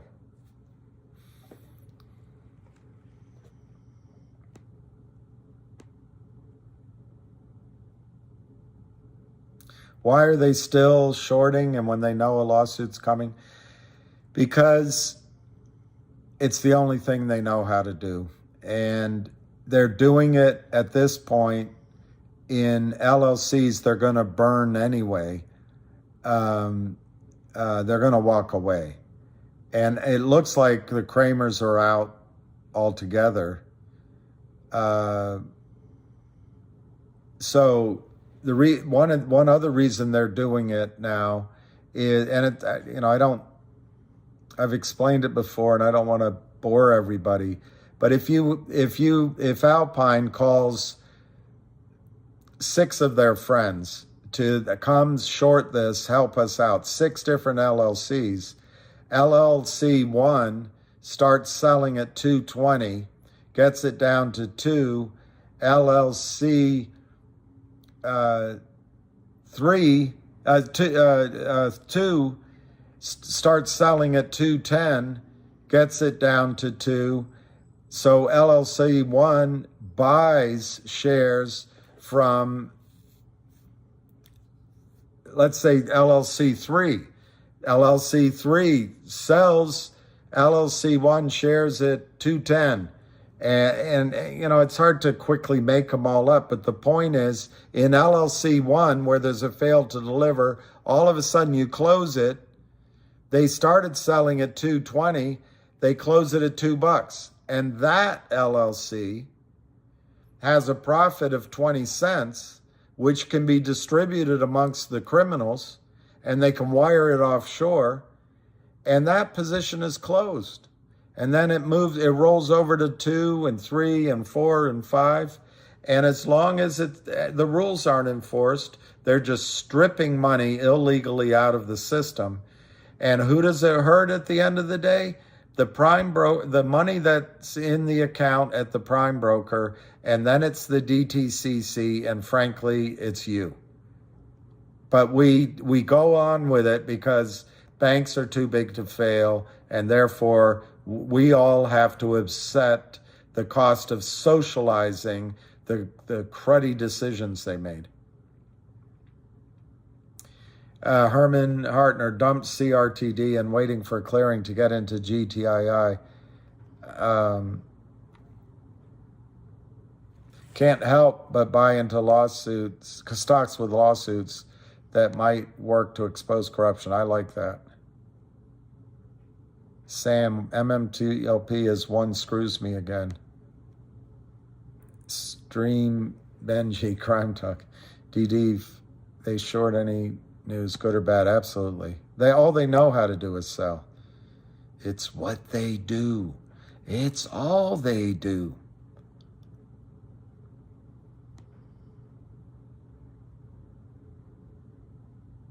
That's a good point, John Smith, though. You can't have one bank failure without a bunch more. Thank you, Fahad. They're trapped, and they're hoping for, I don't know, a miracle. Oh, wait a minute. I want to hear that. See, that's when I let my thumb up, I lose where I am. Thank you, Justice. All right, Steve, I want to get to your response, but darn it. Darn it. Darn it. It's so many. I did talk about LGIQ, but I can do it again, I guess, because it's a good story. Okay, first time Jimmy. COSM waited on SIP Doctor, and today they announced, and the stock price dropped. Yeah. Buying the rumor, selling the news, and then, of course, the finance. Anyway, I'm sorry about that. There was not a ham call today. I think, Thon Lee, I answered your question. They're not scared to sell. They probably don't know about this lawsuit, but they don't care about it. As long as the other side will keep taking their selling, it will suppress the price, so it keeps margin prices down. They're going to walk away from the LLCs anyway. A lot of it's being done from offshore. They're never going to be caught. I wouldn't be surprised if the Kramers are already somewhere else, like North Korea, and Alpine's guy might be in Venezuela. That's all they do, and they're not gonna get scared. Ton Lee, they're not gonna buy it back. They're not gonna voluntarily buy it back. But that you're not waiting. You're not waiting for them to buy it back. You're not waiting for them to buy it back. They never will. They will never voluntarily stop selling. What you're waiting for is when the various desks, even criminal desks, say, hey, we got a lawsuit here demanding discovery, and we are criming 24 stocks. And apparently they're going to be looking under our hood. You know what? We want to continue making money in 23 stocks that we are criming. GTII, we're not taking any more orders. We're going to fulfill the requirement of the subpoena, but we're not taking any more orders. You're waiting for that or that kind of thing. But what you're really waiting for, Thon Lee, is when the price of the stock gets high enough that there's margin calls and the brokers call their clients and say, we need more money. And the client says, we're not sending any. And then there's buy-ins. You do not need they to stop selling, although it would be really helpful. And you don't need they to be buying. The buying is going to come from the broker dealers. I mean, at least that's the theory. I mean, maybe something else. Maybe something else. Anyone losing more than 100,000 from these stocks? I bought more than 1.2K Gtii. I am done. I cleaned out all bank accounts, 100 times left in my debit account. Well, Sam, fingers crossed. Okay, Thon Lee, I know, but would there regulate right now because of the lawsuit now? Would they regulate now? I don't know, Thon Lee. I don't know exactly that question. But as these lawsuits hit 100 compliance desks, they're going to put out warnings to their brokers, don't take the orders, because out of 100 compliance officers, 100 are probably honest, and they probably know less about this situation than you do. And once it's called to their attention, they have to make a choice. Now that in writing, and the court knows it, and the regulatory bodies know it, I've been informed that this stuff is going on. Am I going to continue to not look at it and to look the other way? Everything before now, I can argue I didn't know. It was a 12-year-old running the wire room, and it was all in the computers. It was the algorithms. We didn't have the right systems in place. So, oopsie, my bad, but we didn't know. We'll fix it.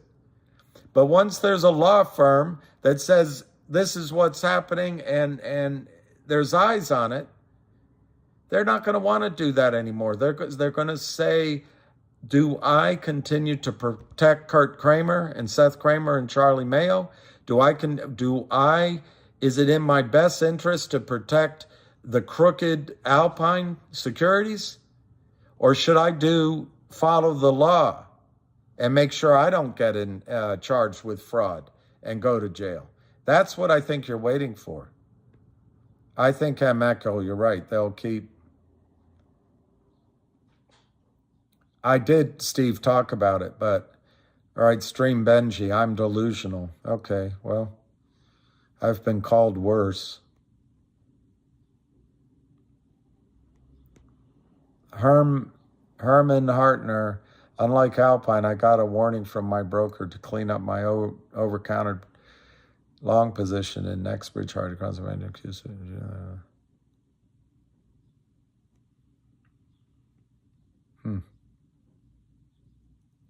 Soonerman, thank you. Never give up. The criminals will fall. I guarantee it. I don't know if you're quoting me but I appreciate it. Scott James, who is going to force them to pay or cover? No one. No one's going to force them to pay. No one's going to force them to cover. They will not cover. What's going to happen is broker dealers operating in their own self-interest are going to see the stock at $6, $9, $15. They're going to look in each of their accounts and they're going to be losing money and they are going to buy in. Then the stock's $50. And then other brokerage firms buy in. But if you guys can't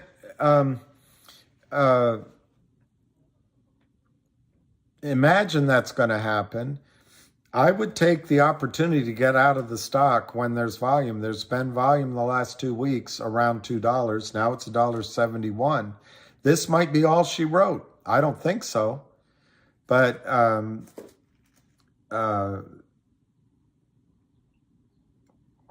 let me be clear. They are not going to stop shorting, and they are not going to buy in their shares. They're not.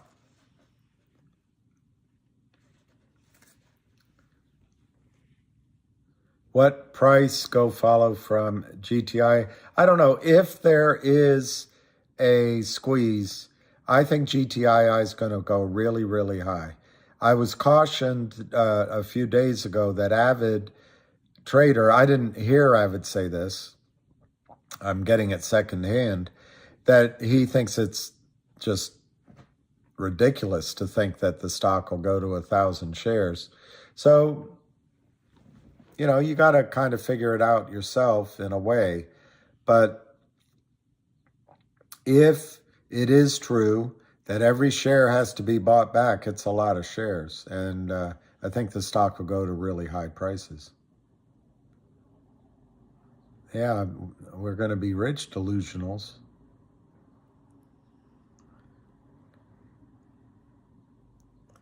Wow, $300 in CRTD. CRTD is horrible.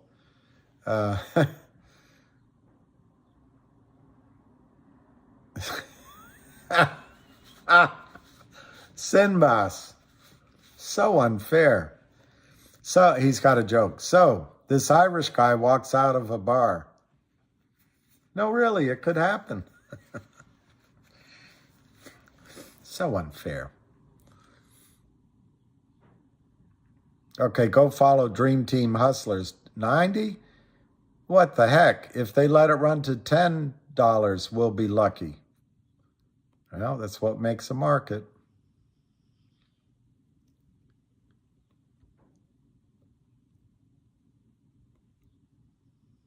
Hey, Dave. Steenvoorden. You the man. They make us subsidize the billionaires under the guise of the system is going to collapse and we can't let the banks fall. What do we need Credit Suisse for?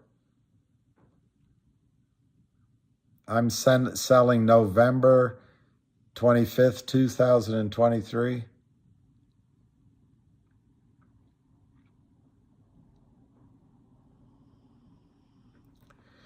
What stock may run up next? I lost so much money in AMC, I'm going crazy. Well, I don't know. You're not, if you lose a lot of money, you probably have a small amount to start with. So it takes a while to build it back, and you got to do, you can't wheel. I think go follow Dream Hustlers. If I were in your position, I would look at a combination of maybe Logic, which I think can double or triple from here very conservatively. Trade out of it. Don't hang on. Just go in and get out. I would look at, I think, even though it's up from when I was talking about it, HNRC is at, I think, 22 cents. It's up from, believe it or not, 7 cents. I think HNRC is going to pay a distribution, and you'll add that. You just slowly build up. I think GTI, you may not want to do it, but I think GTII is going to run. But you know, if you don't believe it, don't make a huge bet on it.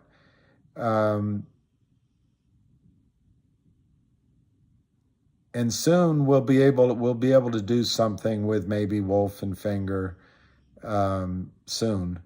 It might be too soon now, but those will run. And the other thing is just get out of the market and stop trading. And if you do that, one thing I might suggest is you buy physical silver And I think you could make back everything eventually, but not right away. All right, here's Von C. Kiev. When they get discovery in court and the judge hears the case, stop when judge says stop. Yeah. The judge, I'm not so sure the judge can tell broker-dealers to stop, but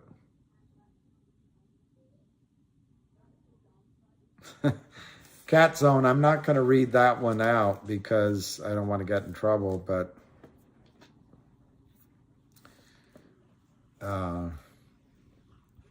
it's a good one.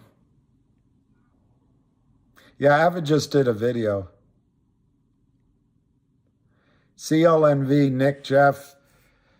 I really like the story, what they do, and it looks like they are going to have good contracts. Avid did a video that was really positive on it, but as it got to 12 cents, they did a deal. They did, and right now I forget who it was with.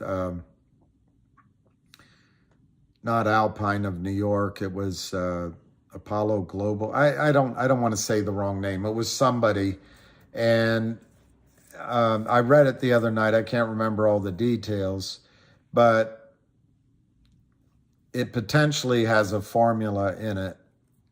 What I read didn't have it delineated, so maybe not. It was a small, it was a song, and finding out that there's a lot of good there. But I think Avid saw a stock that was going to have pressure building under it. And then they did a financing. Now, the IR guy, Frank Benedetto, did a really good job. And I saw it on a posting. They found, and I don't know if it was because of Wes or I can't remember which lawyer, but they located 40 million shares counterfeit, and I think it might have been at TD Ameritrade. But anyway, I'm not sure I'm 100% positive, but if you go to his Twitter, Frank Benedetto, you can probably find that. But that's good news. That is a company trying to catch out the shorts. But in the short run, until I have something that I can read that makes sense of what the contract was to raise the money, I'm going to err on the side of caution and think that it's some sort of, poisonous formula that allows for endless selling of stock. I hope not. I really hope not. But they've got to update a little bit more, or I've got to find it somewhere else. I just didn't find the mechanics of the deal. But I think it's a great company. I think the team, the CEO, Frank Benedetto, the rest of it have their entire heart in making it work, and I love the idea, the project, which is basically to get or keep plastic out of our oceans and out of our fish and animals.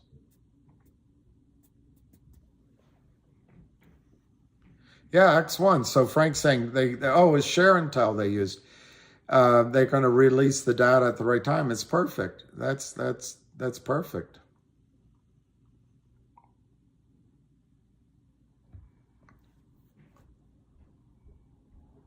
Yeah, Tom McCartney, somewhere, I hope I saved it, I think in December, I said if you sold your AMC at 420, you could get,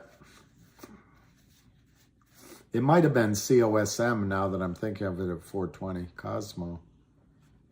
But I think it was AMC. Anyway, I listed like 5 different stocks you could buy. One was GTII, I think one was HNRC, which GTII is up. I think HNRC is flat. One was maybe CRTD, which is losing. I'd like to see it and see if it was would have been positive. But my answer to you, Tom, is I would get out of AMC. I can't give you advice because I don't know the totality of your situation. But if it were me, I'd be inclined to get out of maybe half, establish a tax loss, and pick an alternative or two alternatives. I think there's stocks out there which could go up just as much as AMC over the next 30 days. So you sell half, you establish your loss. I think GTII has as good a chance as any stock to have a squeeze in the next 30 days. But maybe it's CLNV because of share and tell, or maybe it's anyway, there's others on this list. But then I'm going to guess AMC is not going to move at all, and in 31 days you can buy back your position. What's the advantage? You took the tax loss. Yes, there's a risk AMC could run while you do that, but guess what? The half you keep is going to go. If that happened. And if you pick the right stock, you could get a squeeze. To me, the best two squeeze situations right now are GTII and Mmtlp.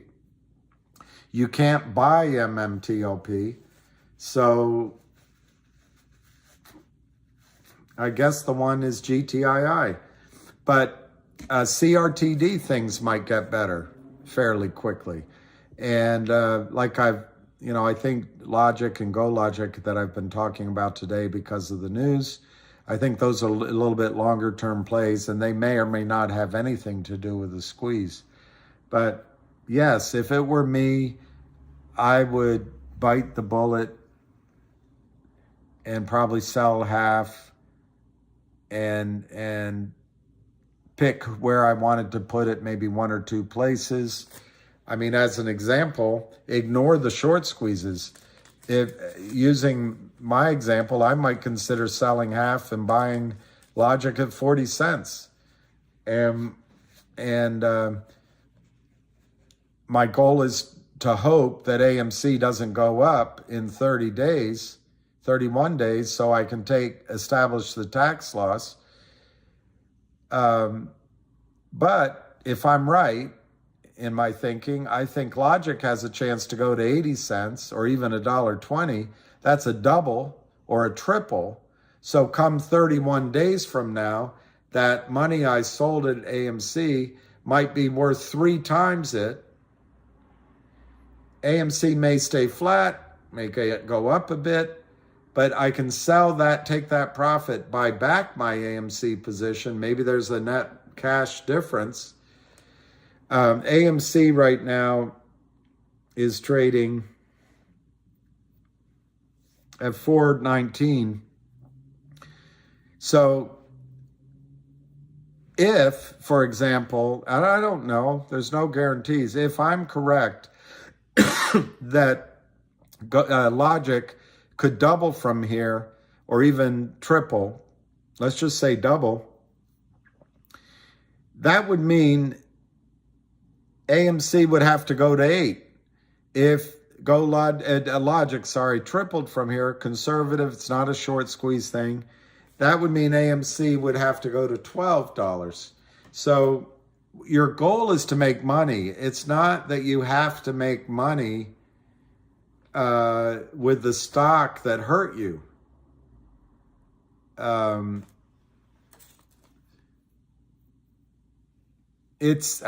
crude example, and I never lived this way, but if you bring a girl to a party and for whatever reason, but your goal is to dance, and for whatever reason, she hurts you and meets another guy, you can always find another girl to dance with if that's your only goal, and you danced, you met your goal. So it's like that with these stocks. AMC's $4. What are you waiting for in AMC? You're waiting for it to go back to 12 or to go to 20? Well, to go from 4 to 20 is 5 times. If just using this one example, if Logic went from 40 to $2.25, which is the 20-cent value of the Go Logic shares it owns, it's the $1.50 value you're going to get in the Aubrey SPAC deal to start with, and it's the 50 cents you're going to get in the Logic deal, the shell that when they buy somebody, that adds up to 225. All of those are actually all 3 of those are conservative numbers. So that's $2.25. I think that Logic could go to $2.50 or $3, $3.50. Well, let's just use $2.25. Logic's at $4. What's 5 times $4? 40 cents. 40 cents. What's 5 times 40 cents? $2. So you can make the money you're trying to make. It doesn't have to be AMC.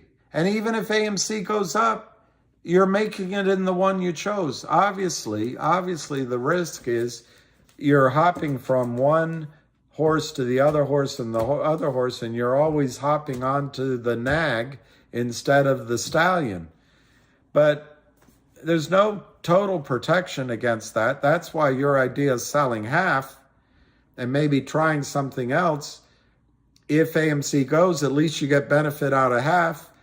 If you're careful with your due diligence, you've got a high odds of making money in the new one.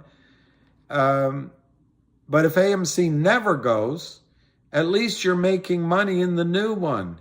And then you're starting to book some profits and slowly but surely making your money back. Anyway, I spent too long and I'm probably lost you. Hey, hello. Yeah, taxes over a year. That long-term taxes are really good against long-term gains. Against short-term, it's not quite as exciting, and you would just have a carry forward. But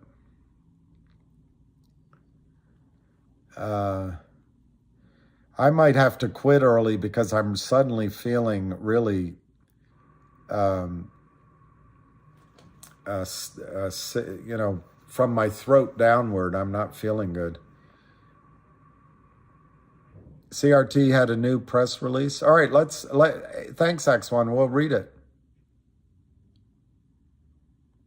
What do you think about averaging down in CRTD? I think it's a strategy. The cat zone.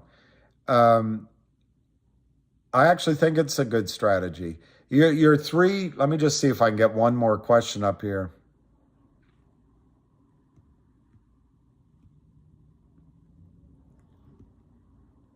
I think GTII could run within the month, but I don't know.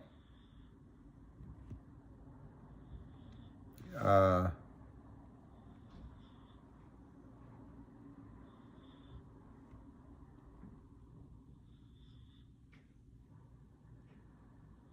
that's right. Mark Ryder. It's also possible people quoting lowball squeeze price might be playing for the other side. Remember that. That's absolutely right. There's a lot of money at risk. People can be paid to do all sorts of things to get us to sell.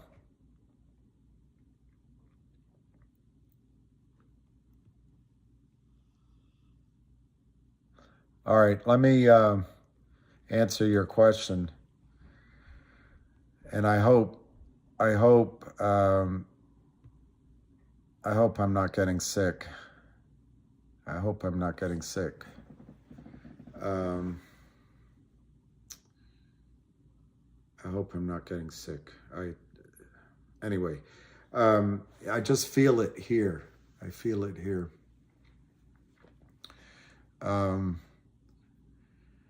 Okay, let me address CRTD. I did it, I guess, 2 days ago, and people were annoyed with me. There's only 3 things you can do: sell it, hold it, or buy more. And holding and buying are similar decisions. But I think, hey, Alan from Alameda, happy St. Patrick's Day. I think that buying more here makes a lot of sense. I don't know your situation, but how much lower can it go? To be really crude about it, it can only go 12 cents lower. But I don't think it'll go 12 cents lower. I think there is a risk it could go to 7 cents. Well, that's only 5 cents lower than here. It might go back to 4 cents. That's only 8 cents from here. But what do you get in return for that? What you get in return for that on CRTD, number one, the OG collection, I think's worth 12 cents a share right now. And it could be worth $1.20. You're going to get that. 2, there's other dividends that he's talked about that could be valuable. And each of these dividends could cause the short squeeze. 3, there still is 400 million shares naked short. Yes, there's more shares created, but it's still a massive number. That is still a massive number. 4, he is fighting the shorts, and he wants to crush them. And he thinks that the way to do it is with corporate actions. 5, he stated that he thinks he can get his revenues. It's the same number as Logic to 100 million. That's pretty impressive. And it, you know, it's cat. It always is darkest just before it goes totally black. But seriously, the time to buy is when everyone's saying, "Oh, I'm out. I'm out. There's blood in the streets." Even the CEOs made a couple of. That's the time to buy. It's cheap. What are the risks? I think the risks are that he needs financing. So the risks are he does a dilutive or even a destructive financing. I don't think he's going to do that. I think he's learning pretty quickly. He's really smart about the back office. And there's always the possibility that Gtii buys them out, you know?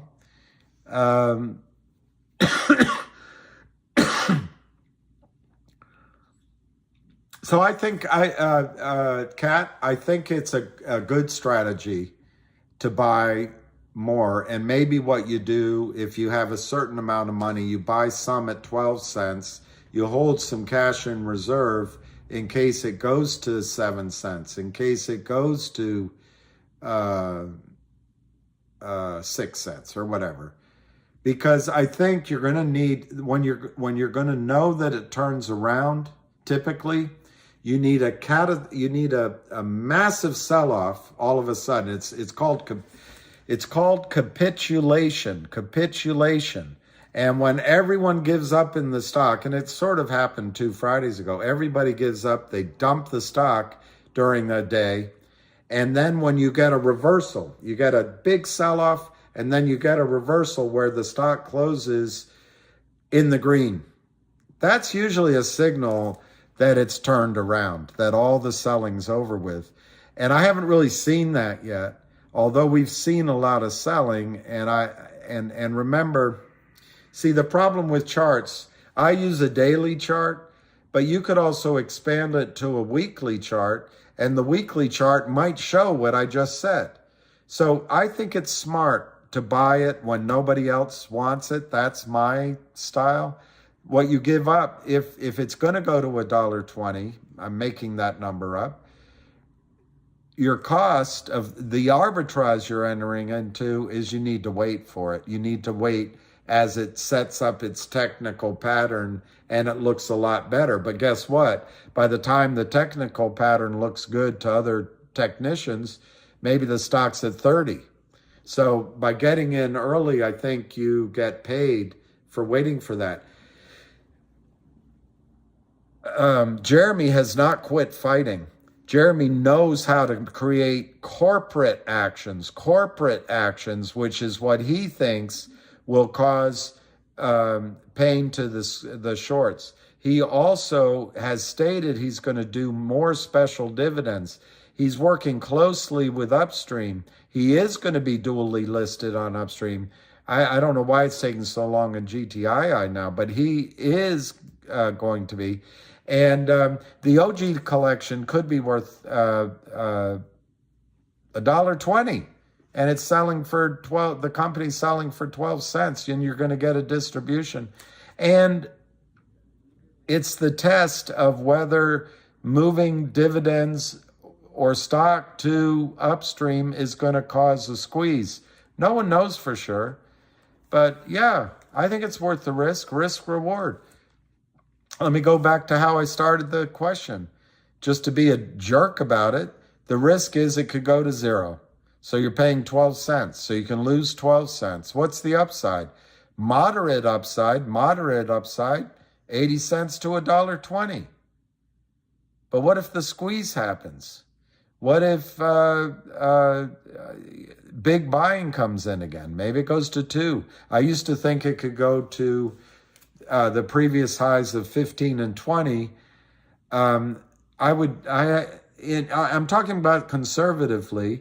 I would lower that now because there's more stock outstanding, but maybe it goes to 5. That's a nice risk reward for a team that is working for you. Your risks are, understand, in the short run. It might be spot on in the longer run. And he's going to be making announcements. And let me read the news release.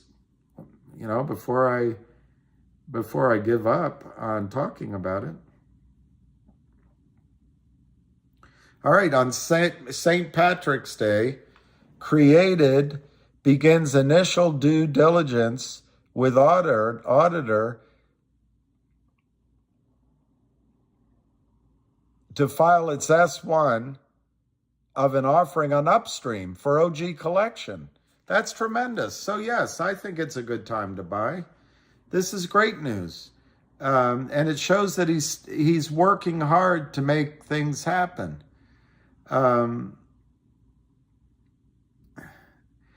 Crtd is pleased to announce that it has begun blah, blah, and blah, blah, for the planned dividend spinoff. Prepare the S1. Having begun the engagement process, the audit is expected to be conducted during the month of April. The completion of the audit will be rapidly followed by the company's filing of the initial listing S1 for the OG collection to begin trading independently on Upstream blockchain securities platform. The company expects to complete the spinoff during the second quarter of 2023. So that's how long you have to wait. But we're almost finished with the first quarter. Crtd shareholders of record date will be the only investors capable of receiving the dividend.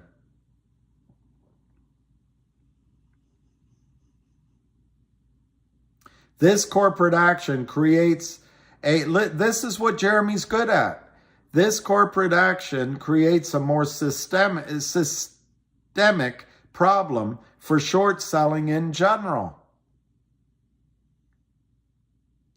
Companies that can successfully spin off special dividends, not only in the form of assets, but in the form of operating, scalable, listed companies. That's the systemic pressure that gets put on the shorts.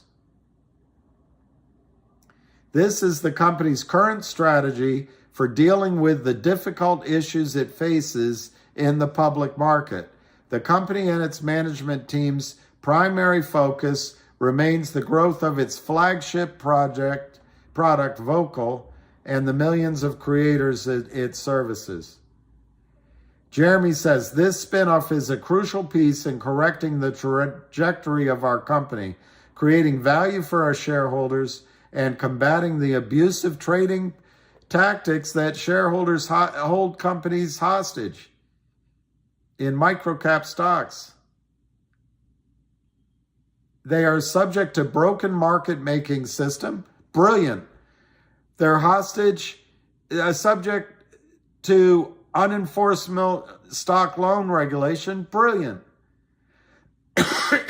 And a toxic financing environment for the underlying companies they are invested in. Brilliant.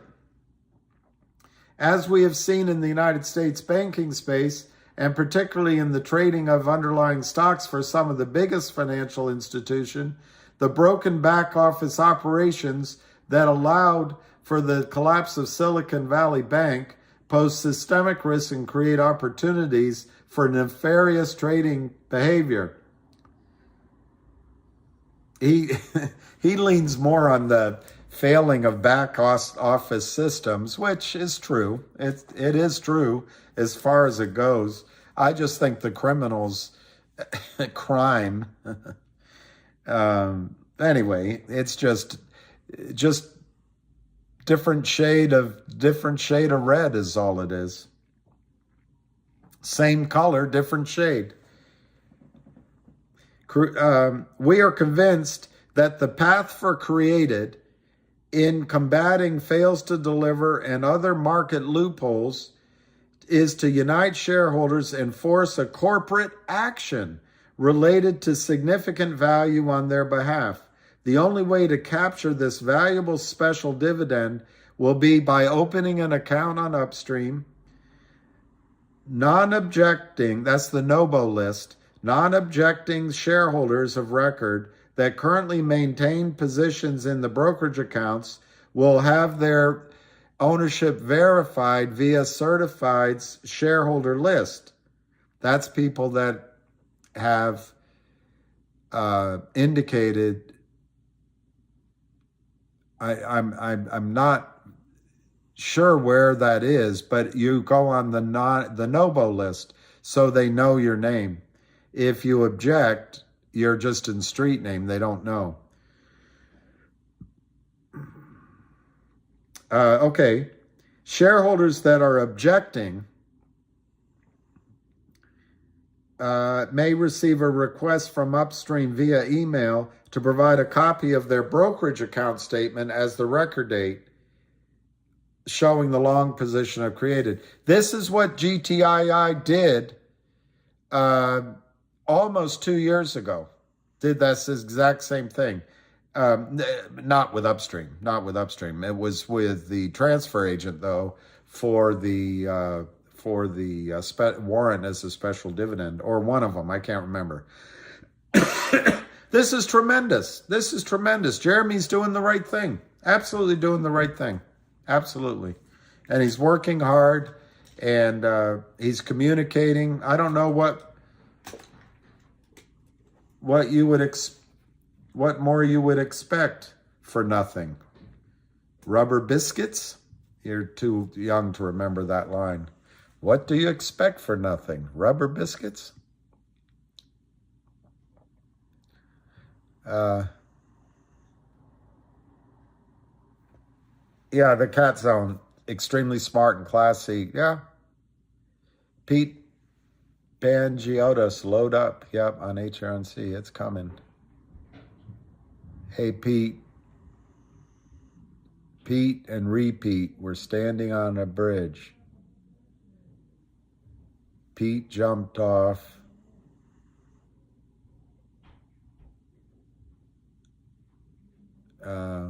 Leaving repeat. Pete, and I forget how it goes.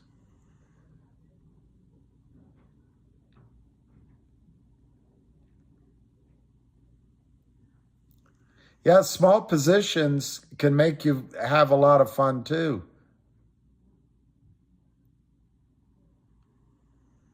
Am I? You need to rest. I don't know what. Almost clammy. I don't know. I don't know. But my fingers and the ends of my elbows feel that. Yes, but you have to open an account there too. Acid, but take from Amita, Belushi and Aykroyd, Rubber Biscuit. We are on a mission from God. Medicine, drink a lot of water, sleep before getting worse. I will, and I've been taking vitamins. Blues Brothers. 4 times more likely to have serious COVID is vitamin D. I'll go take them out. And vitamin C. That's say it in the U. Early on, and wish everybody happy St. Patrick's Day. I do quickly, in case he was late, I just want to say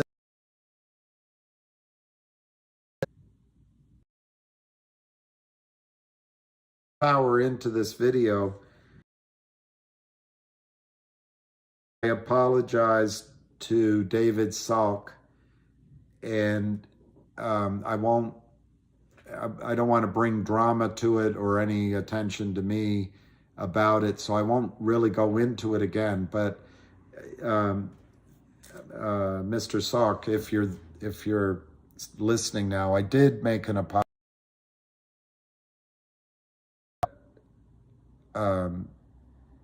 It is sincere, and I deeply regret hurting you or anyone with my words, and it won't happen again. And I would. I'm destroyed inside that I would ever. It won't happen again, and I hope maybe there's some way recover from that and maybe help some other way. Anyway, I'll leave it at that. Words just make it worse. It's just a way of trying to express my remorse, and I'll let it go. LGIQ is doing great.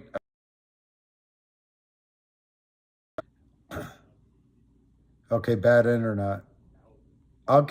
David, I'll get an orange. I'll feel better. You can agree to disagree to some degree. All right, let me look at live. Wow, 43 cents. All right. So, guys, I'm going to...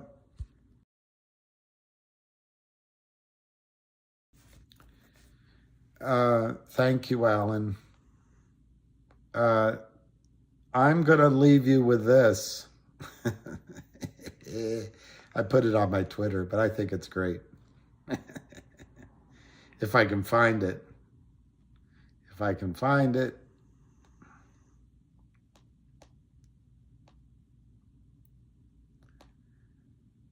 Here it is. Tough. He sounds like Dirty Harry. You gotta ask yourself one question. Do I feel lucky? Well, do you, punk? Oh, Mr. Harry. You're really not gonna like what I have to say. Let me turn the volume up.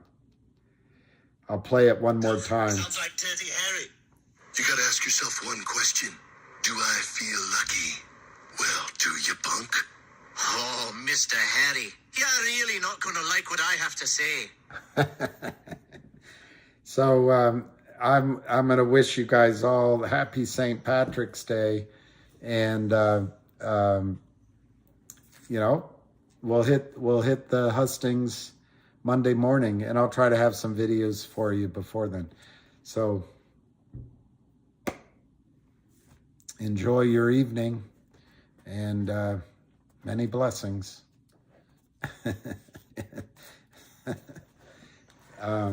Anyway, all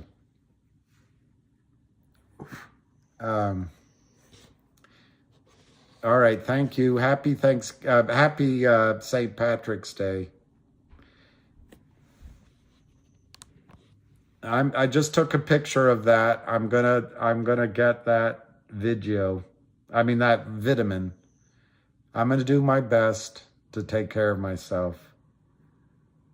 And I will go walk lucky. We'll have fun. Anyway, all right, guys. Peace, love, and happiness. Ciao. I will. Thank you, Justice. Bye.